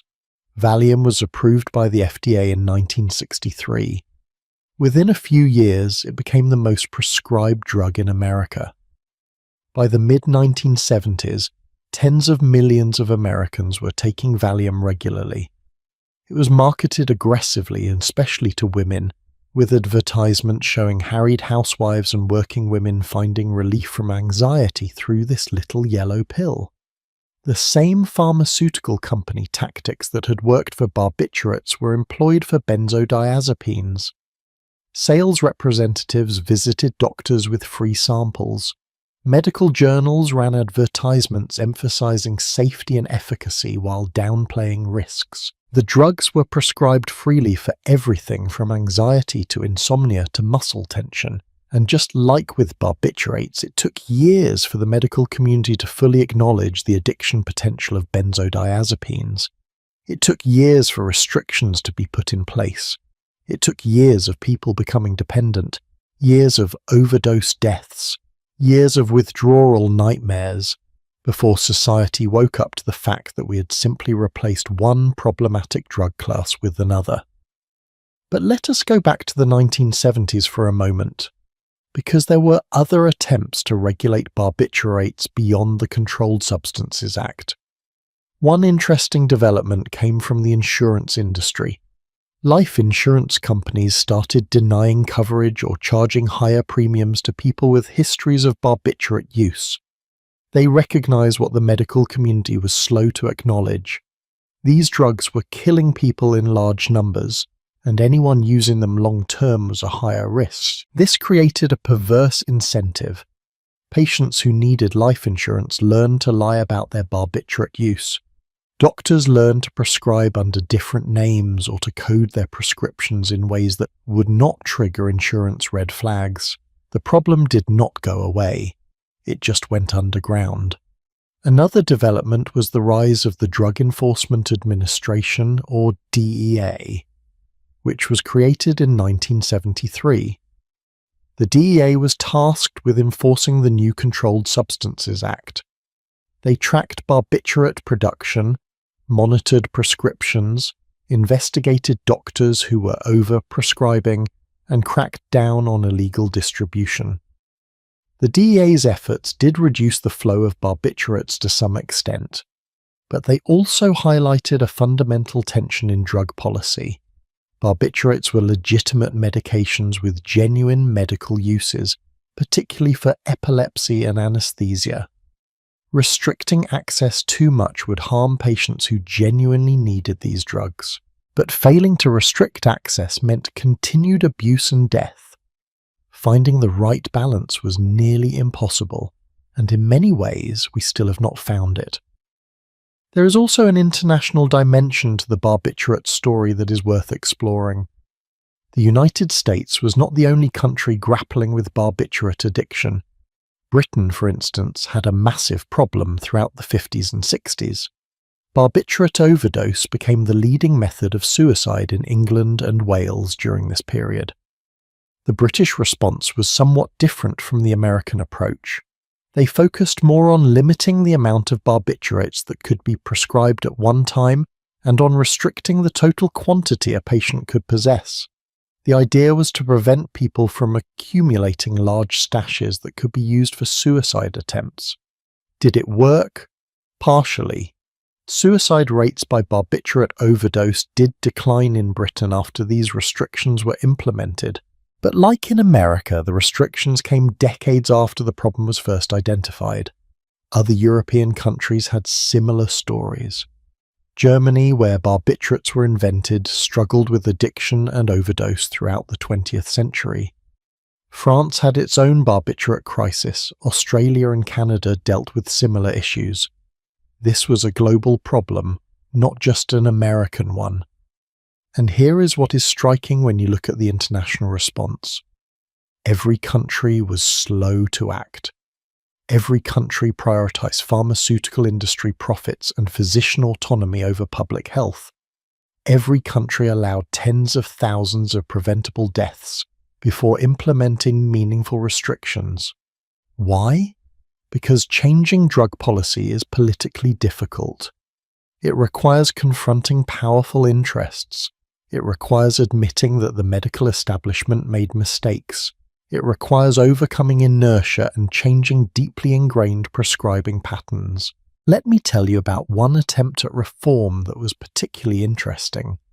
In the late 1950s, several researchers and advocates proposed that barbiturates should be restricted similarly to narcotics like morphine. This would have meant much stricter controls, limited prescriptions, careful monitoring of every dose. The medical community revolted against this idea. Doctors argued that it would be an insult to their professional judgment, that it would interfere with the doctor-patient relationship, that it would prevent them from treating patients effectively. The American Medical Association lobbied hard against these restrictions, and so they were never implemented, at least not in the comprehensive way that was proposed. What we got instead was the half measure of the 1970 Controlled Substances Act, which did impose some restrictions but left plenty of room for continued overprescribing. Now, I do not want to paint doctors as the villains here. Most doctors genuinely wanted to help their patients. They were working with the knowledge available to them at the time, and that knowledge was often shaped by pharmaceutical company marketing rather than independent research. But there is an important lesson here about professional autonomy versus public health. When professional autonomy leads to widespread harm, when the collective judgment of a profession is demonstrably wrong, then regulation becomes necessary. The medical profession's resistance to meaningful barbiturate restrictions cost lives. That is simply a fact. There is also the question of what happened to the pharmaceutical companies that made billions of dollars from barbiturates. Were they held accountable for the deaths their products caused? Did they face legal consequences for their misleading marketing? The answer is mostly no. There were some lawsuits, some settlements, but nothing approaching the kind of accountability we have seen in recent years with opioid manufacturers. The barbiturate manufacturers largely escaped serious consequences because the deaths were spread out over decades, because the drugs were legal and prescribed by doctors, and because the legal frameworks for holding pharmaceutical companies accountable were much weaker in the mid-20th century than they are today. It is infuriating, is it not? An industry creates a product that kills tens of thousands of people. They market it as safe when they know it is dangerous. They fight against regulation that could save lives. And they face minimal consequences. But this is how it works when corporations become powerful enough to influence policy. They can externalize the costs of their products onto society while privatizing the profits. They can use their wealth to shape the regulatory environment in their favor. They can outlast public outcry and wait for the next scandal to divert attention. And when one problematic product finally gets restricted, they have another one ready to take its place. Barbiturates get regulated? Here are benzodiazepines. Benzodiazepines start causing problems? Here are sleeping pills like Ambien.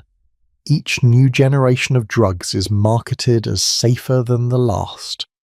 Each new generation creates its own victims. By the 1980s, barbiturate use had declined significantly from its peak in the 60s. The Controlled Substances Act restrictions were working to some extent. Benzodiazepines had largely replaced barbiturates for anxiety and insomnia. The barbiturate era was ending, at least in terms of widespread recreational and prescription use. But barbiturates never went away completely. They are still used today in very specific circumstances. Phenobarbital is still prescribed for certain types of epilepsy because it is effective, and for epileptic patients, the benefits outweigh the risks. Barbiturates are still used in anesthesia, though usually in hospital settings under careful monitoring. And unfortunately, some people still abuse barbiturates, though the numbers are much smaller than they were in the 60s. What we have now is a system where barbiturates are recognized as dangerous and are tightly controlled, but where access still exists for legitimate medical purposes. Is it perfect? No. Are there still problems with overprescribing, with diversion to illegal markets, with accidental overdoses? Yes, but it is better than it was. The legal and regulatory response to barbiturates teaches us several important lessons. First, that waiting decades to address a known problem costs lives. Second, that pharmaceutical industry influence over drug policy is dangerous and must be counterbalanced by the independent research and strong regulation. Third, that restricting dangerous drugs without addressing the underlying reasons people use them just shifts consumption to other substances. And most importantly, that we have a tendency to repeat these mistakes. Because even as we were learning the lessons of the barbiturate crisis, We were already in the early stages of the benzodiazepine crisis. And as we learned the lessons of that crisis, we were entering the opioid epidemic. Each time we believe this will be different, each time we trust that the new drugs are safer, each time we wait too long to act decisively, and each time thousands of people die needlessly. So if we have learned these lessons, if we know how these crises unfold, why do they keep happening? Why are we today in the midst of an opioid epidemic that is killing more people annually than barbiturates ever did? Why does it feel like we are watching the same movie on repeat, just with different drugs and different victims? To answer that, we need to look at the modern prescription drug crisis and trace the direct line from barbiturates in the 1960s to fentanyl in the 2020s. We need to understand that the barbiturate crisis never really ended. It just evolved. And that evolution is what we're going to explore next. If you were watching carefully, if you were paying attention to the patterns we've been tracing through this entire story, you probably saw this coming. Because the thing about history is that it does not actually repeat itself exactly. It rhymes. And the rhyme scheme between the barbiturate crisis of the mid-20th century and the opioid crisis of the early 21st century is so perfect, so precise, that it almost feels intentional. Except it is not intentional. It is just humanity's spectacular ability to forget painful lessons and make the exact same mistakes again, just with different chemicals. Let me paint you a picture of two different eras, two different drugs, and see if you can spot the similarities. Era 1, 1950s and 60s. Drug, barbiturates. A pharmaceutical compound initially developed for legitimate medical purposes. Marketed as safe and non-addictive. Prescribed freely by doctors who trust pharmaceutical company representations. Patients develop tolerance and dependence. Doses escalate. People start dying in large numbers. The medical community is slow to recognize the problem.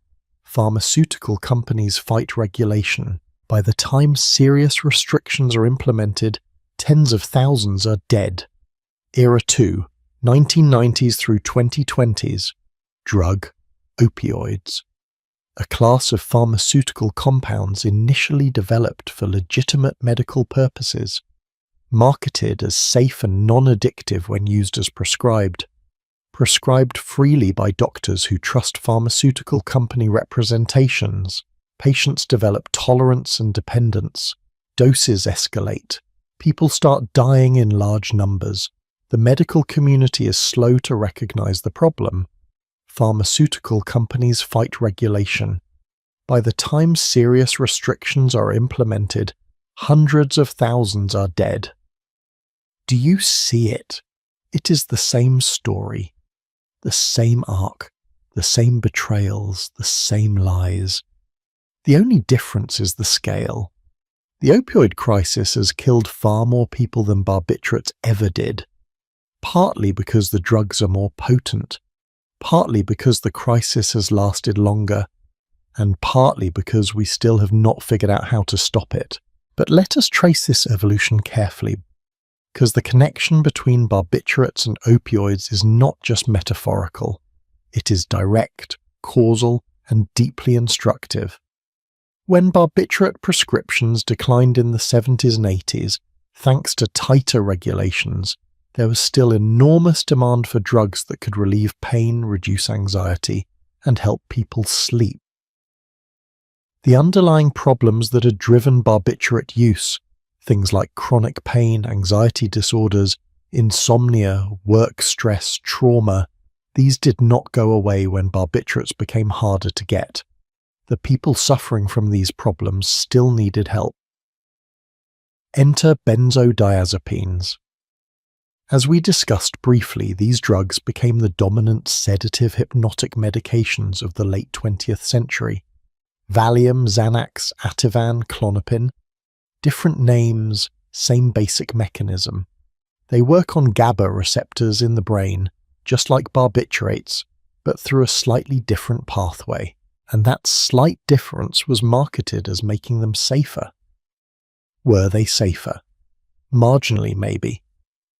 The therapeutic window between an effective dose and a lethal dose was wider with benzodiazepines than with barbiturates. You were less likely to accidentally kill yourself by taking too many Valiums than by taking too many Seconal capsules. But benzodiazepines were still addictive. They still caused severe withdrawal. They were still dangerous when combined with alcohol or other depressants, and they still killed people. But the benzodiazepine story is not what I want to focus on here, because it is essentially just an echo of the barbiturate story. What I want to talk about is the other major pharmaceutical trend of the late 20th century, the aggressive marketing of opioid painkillers. Opioids have been around forever, of course.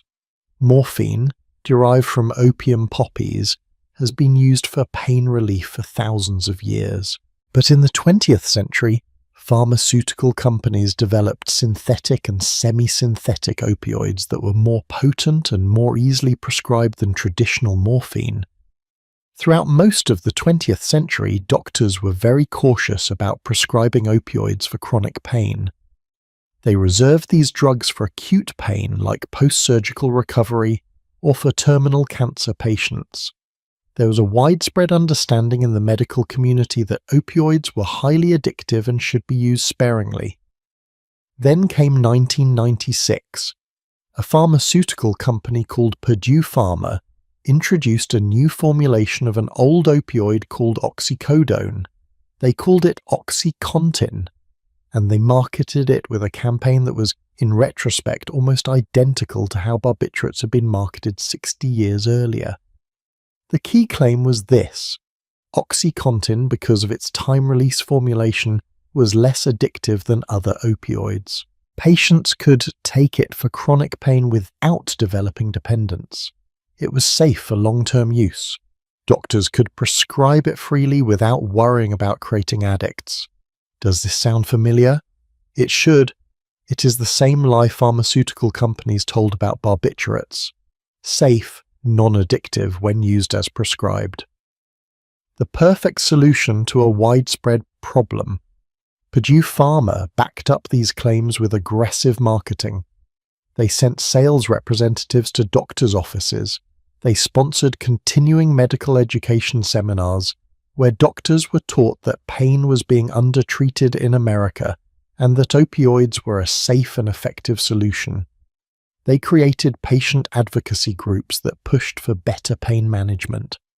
They even got the medical community to adopt the idea that pain was the fifth vital sign that should be assessed and treated just as aggressively as blood pressure or heart rate. And doctors believed them. Why would they not? Purdue Pharma was a respected pharmaceutical company. They had scientific studies, though many of them were deeply flawed or outright fraudulent. They had endorsements from pain specialists. They had slick marketing materials and free samples and all the tools of pharmaceutical persuasion. By the early 2000s, OxyContin prescriptions were skyrocketing.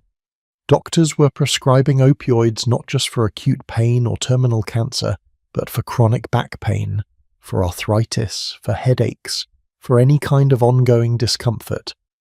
Patients who came in complaining of pain were sent home with bottles of highly addictive pills. And what happened? Exactly what happened with barbiturates. Patients developed tolerance. They needed higher doses. They became dependent. When their prescriptions ran out, or when doctors finally realized what was happening and cut them off, some patients turned to the black market. Some turned to heroin, which is cheaper and easier to obtain than prescription opioids once you are addicted. Some died. The death toll started climbing in the early 2000s. Overdose deaths from prescription opioids increased year after year. And just like with barbiturates, it took way too long for anyone to do anything meaningful about it. Purdue Pharma and other opioid manufacturers fought against regulation just like barbiturate manufacturers had. They funded friendly research, they lobbied politicians, they downplayed the risks. They blamed patients for misusing the medications rather than acknowledging that the medications themselves were the problem. It was not until 2017, more than 20 years after OxyContin was introduced, that Purdue Pharma faced serious legal consequences. Even then, the company filed for bankruptcy as part of a settlement that allowed the Sackler family, who owned Purdue, to walk away with billions of dollars despite their role in creating the opioid epidemic. By 2017, opioid overdose had become the leading cause of death for Americans under 50. More than 64,000 people died from opioid overdoses in 2016 alone. That is more deaths in a single year than the entire Vietnam War. And it was entirely preventable. We knew opioids were addictive. We knew overprescribing would lead to dependence and death. We had seen this exact scenario play out with barbiturates, and we did it anyway. But the opioid crisis had another chapter that made it even worse than the barbiturate crisis. Because as law enforcement cracked down on pill mills and as doctors became more cautious about prescribing opioids, the people who were already addicted had to find other sources. Many turned to heroin, and the heroin they found was increasingly cut with fentanyl. Fentanyl is a synthetic opioid that is 50 to 100 times more potent than morphine. It is so potent that a dose the size of a few grains of salt can be lethal. It was originally developed for medical use, for severe pain in cancer patients and for anesthesia in surgery, but it started appearing in the illegal drug supply in the 2010s, often without the user's knowledge. People who thought they were buying heroin were actually getting fentanyl. People who thought they were buying counterfeit prescription pills were getting fentanyl. And because fentanyl is so much more potent than the drugs users were accustomed to, they overdosed. In huge numbers. In 2016, Prince, the legendary musician, died from an accidental fentanyl overdose. He was 57 years old. He'd been dealing with chronic pain from years of performing. He was taking what he thought were prescription pain pills, but those pills were counterfeit, laced with fentanyl, and it killed him. Does this remind you of anyone we talked about earlier? A brilliant performer dealing with the physical toll of their craft, turning to prescription pills for relief, dying from an accidental overdose. Prince's story is heartbreakingly similar to Judy Garland's or Marilyn Monroe's, just with different drugs. Tom Petty, another rock legend, died in 2017 from an accidental overdose of multiple drugs including fentanyl. He was 66, he'd been dealing with chronic pain and was taking prescription medications. Like Prince, he probably did not know he was taking fentanyl. 66 years old and taken down by the same kind of prescription drug crisis that killed stars in the 60s. Heath Ledger, the brilliant young actor, died in 2008 from an accidental overdose of prescription drugs including oxycodone and hydrocodone, along with benzodiazepines and sleeping pills. He was 28. The medical examiner ruled it accidental, the result of combining too many different medications. Sound familiar? It is the same lethal combination of central nervous system depressants that killed Marilyn Monroe 46 years earlier. Philip Seymour Hoffman, one of the greatest actors of his generation, died in 2014 from an overdose of heroin, cocaine, benzodiazepines, and amphetamine. He was 46, he had struggled with addiction for years, had been in and out of treatment. The mixture of drugs in his system when he died tells a story of someone trying desperately to manage pain and find peace through chemistry. Michael Jackson, the king of pop, dead in 2009 at age 50 from an overdose of propofol, a powerful anesthetic along with benzodiazepines. His personal physician was convicted of involuntary manslaughter for administering the drugs. Michael had been dealing with insomnia, anxiety, chronic pain. He had access to doctors who would give him whatever he asked for. It is the same story as Elvis, who died 32 years earlier under remarkably similar circumstances. Do you see the pattern? Do you see how we keep doing this to our artists, our performers, our brightest stars? We create systems that push them to superhuman levels of productivity. We give them drugs to maintain that pace. We normalize pharmaceutical dependence as part of the job, and then we act shocked when they die. But it is not just celebrities dying from prescription drugs today. In 2017, more than 2 million Americans were addicted to opioids. The crisis has devastated entire communities, particularly in rural America and in areas hit hard by economic decline. Towns in West Virginia, Ohio, Kentucky, they have been absolutely hollowed out by opioid addiction. Families destroyed, children orphaned, emergency services overwhelmed. And here is what makes me angriest about all of this. We knew how to prevent it. The barbiturate crisis gave us a playbook for how these pharmaceutical epidemics unfold. We knew that aggressive marketing of addictive drugs leads to overprescribing. We knew that pharmaceutical companies will lie about addiction risks if it increases profits. We knew that by the time the medical community recognizes the problem, thousands of people are already dead or dependent. We knew all of this, and we let it happen anyway. Why? Because the same forces that enabled the barbiturate crisis are still in place. Pharmaceutical companies are still enormously profitable and politically powerful. Doctors are still susceptible to marketing and still want to help their patients even if the tools they are given are dangerous. Patients are still desperate for relief from pain and suffering. Regulators are still slow to act.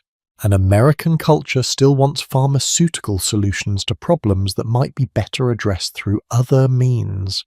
There is also the persistent myth that if a drug is prescribed by a doctor, it must be safe. We saw this with barbiturates. We see it again with opioids. People trust their physicians. When a doctor hands them a prescription, they assume it has been thoroughly vetted, that the risks are understood and manageable, that they are not being put in danger. But doctors are not infallible. They can be misled by pharmaceutical marketing. They can make mistakes. They can prioritize short-term symptom relief over long-term patient health. And when the drugs they are prescribing are inherently dangerous, those mistakes can be fatal. The opioid crisis is still ongoing as I speak to you now. Fentanyl deaths continue to climb. New synthetic opioids even more potent than fentanyl are appearing. The crisis has evolved beyond prescription pills to include a wide range of street drugs contaminated with these ultra-potent synthetics. And what is the pharmaceutical industry's response? They are developing new drugs they claim are safer, drugs they promise will treat pain without addiction.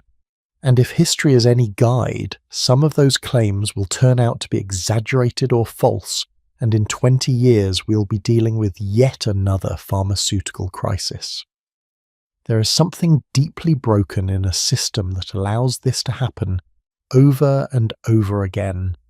There is something wrong when we prioritize pharmaceutical industry profits over human lives. There is something sick about a culture that medicalizes every form of discomfort and then acts surprised when the medications cause harm. But here is the thing. It does not have to be this way. We could learn from history. We could implement strong regulations before crises develop, rather than after thousands are dead. We could fund non-pharmaceutical approaches to pain management and mental health. We could hold pharmaceutical companies accountable when they lie about their products. We could create treatment programs that actually help people recover from addiction rather than just punishing them for it. We could do all of these things. The question is whether we will. Because the barbiturate crisis taught us these lessons more than 50 years ago, and we have not learned them yet. So where does that leave us? What do we do with this knowledge? With this understanding of how prescription drug crises unfold and repeat? What lessons can we carry forward from the barbiturate era that might actually help us address today's challenges? That is what we need to talk about in our final section, because this story cannot end with despair. It has to end with wisdom, with action, with hope that maybe, just maybe, we can break this cycle and stop sacrificing lives to corporate profits and medical hubris. Let me show you what that might look like. We have travelled a long way together tonight, from a German laboratory in 1864 where a chemist discovered barbituric acid on St. Barbara's Day, through the golden age of Hollywood where those same drugs destroyed some of the brightest stars America ever produced, to the present day where we are watching history repeat itself with opioids and fentanyl. It has been a heavy journey, has it not? Full of tragedy, waste, preventable death and institutional failure. But I did not bring you on this journey just to depress you. I brought you here because these stories matter. Because remembering Judy Garland and Marilyn Monroe and Dorothy Kilgallen and all the others is not just about honouring their memories. It is about learning from their deaths so that maybe, just maybe, we can prevent future tragedies. So let me ask you a question as we approach the end of this story. What would have had to change to save Judy Garland's life? What single intervention, what different decision, what alternate path might have meant that she lived to be 70 or 80 instead of dying at 47? The answer is, there is no single thing. Judy's death was the result of a system, a culture, a set of interconnected failures that all reinforced each other. Changing any one element might not have been enough, but changing all of them, that might have saved her, and it might save people today who are on similar paths. Let me walk through what those changes would have looked like, because this is where we find our hope, our roadmap for doing better. First, the studio system. Imagine if Metro-Goldwyn-Mayer had prioritized Judy's well-being over their production schedule. Imagine if they had said, you know what, this 17-year-old girl needs rest, needs normal working hours, needs time to just be a teenager. Imagine if labor laws had protected child actors the way they were supposed to. Imagine if unions had been strong enough to push back against the grueling schedules. Would this have prevented Judy's addiction? Maybe not entirely because she had other risk factors, other vulnerabilities. But it would have prevented the initial exposure, the first pills handed to her by studio doctors when she was just a child. And that initial exposure is often what sets the whole tragic sequence in motion. Second, the medical community. Imagine if Judy's doctors had refused to prescribe amphetamines and barbiturates to a minor. Imagine if they had said, no, I will not do this. I do not care if the studio fires me. I took an oath to do no harm, and giving addictive drugs to a child violates that oath. Imagine if the medical profession had policed itself better, had held doctors accountable when they became little more than drug dealers in white coats. Would this have saved Judy? Possibly, because without doctors willing to prescribe, the pills would have been much harder to obtain. She might have found other ways to cope with the stress, healthier ways. Third, the pharmaceutical companies. Imagine if the manufacturers of barbiturates and amphetamines had been honest about the risks from the beginning. Imagine if their marketing materials had said, warning, these drugs cause severe physical dependence, have a narrow margin between therapeutic and lethal doses, and can kill you if combined with alcohol. Imagine if they had prioritized patient safety over profits. Would this have prevented the crisis? Absolutely, because doctors who understood the true risks would have prescribed far more cautiously. Patients who knew what they were getting into could have made informed decisions. The whole epidemic might have been avoided. Fourth, the regulatory system. Imagine if the Food and Drug Administration had acted decisively in the 1940s when the evidence of barbiturate addiction first became overwhelming. Imagine if they had restricted these drugs to very limited use cases, required rigorous monitoring, made it difficult for patients to accumulate large supplies. This would not have saved everyone, but it would have saved thousands, maybe tens of thousands. The deaths we saw in the 50s and 60s could have been prevented with earlier, stronger action. Fifth, the cultural approach to mental health and addiction. Imagine if we had treated addiction as a medical condition rather than a moral failing. Imagine if Judy could have sought help without fear of stigma, without worrying that it would destroy her career. Imagine if there had been effective treatment programs available, programs that understood the neuroscience of addiction and offered real hope of recovery. This would have given Judy and countless others a path out of addiction rather than leaving them trapped in cycles of dependence until death. Sixth, the support systems around vulnerable individuals. Imagine if Judy had had people in her life who were looking out for her interests rather than exploiting her talent. Imagine if there had been better oversight of how many different doctors she was seeing, how many prescriptions she was accumulating. Imagine if someone had intervened earlier. Would this have made the difference? It might have, because one of the tragedies of prescription drug addiction is how isolating it can be, how people suffer in silence because they are ashamed, or because the people around them are enabling the addiction. Now here is the important part. All of these changes I just described, they are not just theoretical, they are not just wishful thinking. Many of them have actually been implemented in the decades since Judy Garland died. We do have better labour protections for child actors now, though they are still not perfect. We do have stricter controls on prescription drugs. We do have more awareness of addiction as a medical condition. We do have treatment programs that did not exist in the 1960s. And you know what? These changes have saved lives. They have prevented some tragedies, even if they have not prevented all of them. The fact that barbiturate deaths are much less common today than they were in the 60s is proof that systemic change can work. But we still have so far to go, because the opioid crisis shows us that we have not learned all the lessons we need to learn. We still allow pharmaceutical companies to prioritize profits over safety. We still stigmatize addiction. We still underfund treatment programs. We still create conditions where vulnerable people turn to dangerous drugs to cope with unbearable circumstances. Let me tell you about some of the specific changes that have made a difference and some that still need to happen. One of the most important developments has been prescription drug monitoring programs. Most states now have databases that track when controlled substances are prescribed.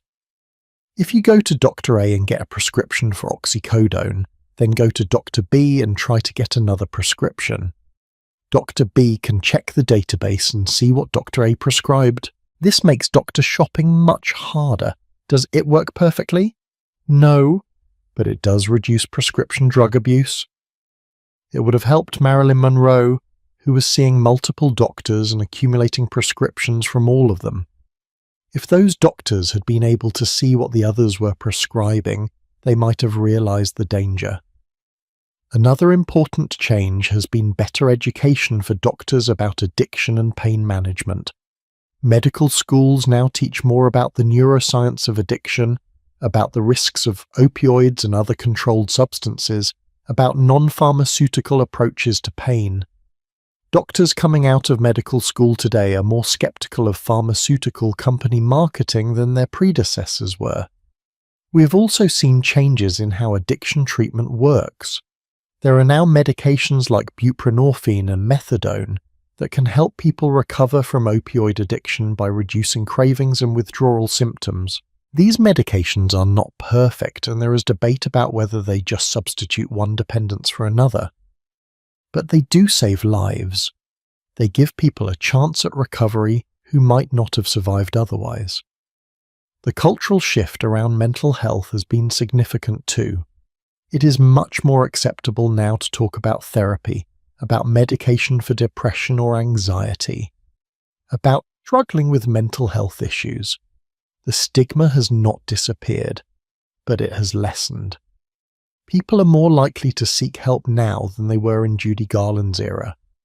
But alongside these positive changes, we still have massive systemic problems. Pharmaceutical companies are still enormously powerful and still prioritize profits. The Purdue Pharma case showed us that even when a company is clearly responsible for thousands of deaths, the people who made the decisions can often escape meaningful punishment. We still have a healthcare system that makes it easier to prescribe pills than to provide comprehensive care. A doctor can write a prescription for opioids in 5 minutes, but arranging physical therapy or cognitive behavioral therapy or other non-pharmaceutical interventions, that takes time, requires prior authorization from insurance companies, might not be covered, might not be available in the patient's area. The system is set up to push people toward pills. We still massively underfund addiction treatment. There are waiting lists for treatment programs. Many programs are not covered by insurance. The quality varies widely. People who want help often cannot get it when they need it most. And we still have not addressed the root causes of why so many people need these drugs in the first place. Why are so many Americans anxious, depressed, in chronic pain, unable to sleep? What is it about our society, our work culture, our expectations, our stress levels, that creates such widespread suffering? These are big questions, questions that go beyond the scope of this story. But they are important questions. Because if we only focus on controlling dangerous drugs without addressing why people need them, we are just playing whack-a-mole. Restrict barbiturates, people turn to benzodiazepines. Restrict prescription opioids, people turn to heroin and fentanyl. There will always be another drug unless we address the underlying suffering. Now, I want to return to the people whose stories we have followed tonight. Judy Garland, Marilyn Monroe, Dorothy Kilgallen, and all the others. What is their legacy? What do their deaths mean? On one level, their legacy is the art they left behind. Judy's performance in The Wizard of Oz still moves people to tears more than 80 years later. Marilyn's films are still watched, still admired. The cultural impact of these women is undeniable and enduring. But there is another legacy, a darker one. Their deaths are warnings. They are case studies in how systems can destroy individuals. They are reminders of what happens when we value productivity over humanity, when we trust corporations more than we trust our own judgment, when we look for pharmaceutical solutions to problems that require deeper change. Dorothy Kilgallen once wrote, "Justice is a big rug. When you pull it out from under one man, a lot of others fall too." She was talking about crime and corruption, but the quote applies equally to the barbiturate crisis. When we allowed pharmaceutical companies to lie about barbiturates, when we allowed doctors to overprescribe, when we allowed studios to exploit their stars, we were pulling the rug out from under thousands of people, and they fell. They died. Justice for these victims would mean ensuring it does not happen again. It would mean holding pharmaceutical companies accountable. It would mean creating systems that protect vulnerable people rather than exploiting them. It would mean learning from history instead of repeating it. Are we doing that? Sometimes. Imperfectly. Slowly. But there is progress. There is hope. I think often about what Marilyn Monroe or Judy Garland might have accomplished if they had lived into old age. What roles would they have played in their 50s, 60s, 70s? What wisdom would they have gained? What would they have taught younger generations of performers? We will never know. That knowledge died with them in bedrooms full of pill bottles, in circumstances that were tragic but entirely preventable. But we can honour them by learning from their deaths. We can build the systems that would have saved them. We can protect today's vulnerable people the way we failed to protect them. We can break the cycle. And that is ultimately what this story is about. Not just the past, but the future. Not just what went wrong, but what we can do right. Not just the deaths, but the lives we might save. If you take nothing else from this story, take this. When someone tells you a drug is safe, be skeptical. When a pharmaceutical company markets a new miracle cure, remember the miracles that turned into nightmares. When someone you care about seems to be struggling with pills or prescriptions, reach out, offer help. Do not wait until it is too late. And if you are struggling yourself, if you recognize your own story in any of what we have talked about tonight, know this: you are not weak. You are not morally deficient. You are caught in a system that was designed to trap you. But there is a way out. Treatment works. Recovery is possible. You do not have to end up like Judy or Marilyn or any of the others. The barbiturate crisis killed Hollywood's golden age stars. The opioid crisis is killing people today, but these crises are not inevitable. They are not acts of God or natural disasters. They are the results of human choices, human systems, human failures. And what humans created, humans can change. We owe it to the memory of everyone who died from barbiturates to make those changes. We owe it to the people dying from opioids today to act now rather than waiting another 50 years. We owe it to ourselves to build a better system. The sleeping pills that killed Hollywood's golden age stars were not magical poisons that appeared out of nowhere. They were drugs that scientists created, pharmaceutical companies marketed, doctors prescribed, and patients took in good faith. Every step of that process involved human choices, and every step could have gone differently. That is the legacy I want us to carry forward. Not the inevitability of tragedy, but the possibility of change. Not the darkness of death, but the light of wisdom gained at terrible cost. Judy Garland wanted to be somewhere over the rainbow. Marilyn Monroe wanted peace. Dorothy Kilgallen wanted truth. They did not find what they were looking for, but maybe if we learn from their stories, if we honor their memories by doing better, we can help others find what they seek without paying the ultimate price. Thank you for staying with me through this long, difficult but important story. I know it has been heavy at times, painful at times, maybe even infuriating at times. But these are the stories we need to tell and need to hear, because forgetting history does not just risk repeating it, it guarantees it. If this story moved you, if it made you think, if it changed how you see prescription drugs or Hollywood or the medical system or any part of our world, then leave a comment and let me know. Tell me what struck you most. Tell me if you have your own experiences with prescription drug issues. Tell me if you have questions or thoughts or reactions, and please share this video with someone who might need to hear it. Not to depress them, but to inform them, because knowledge is power, and understanding how these crises unfold is the first step toward preventing them.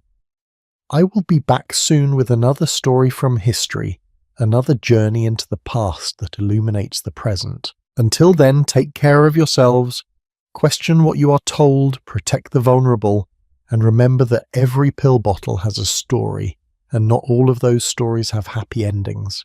Sweet dreams, everyone, and thank you for listening.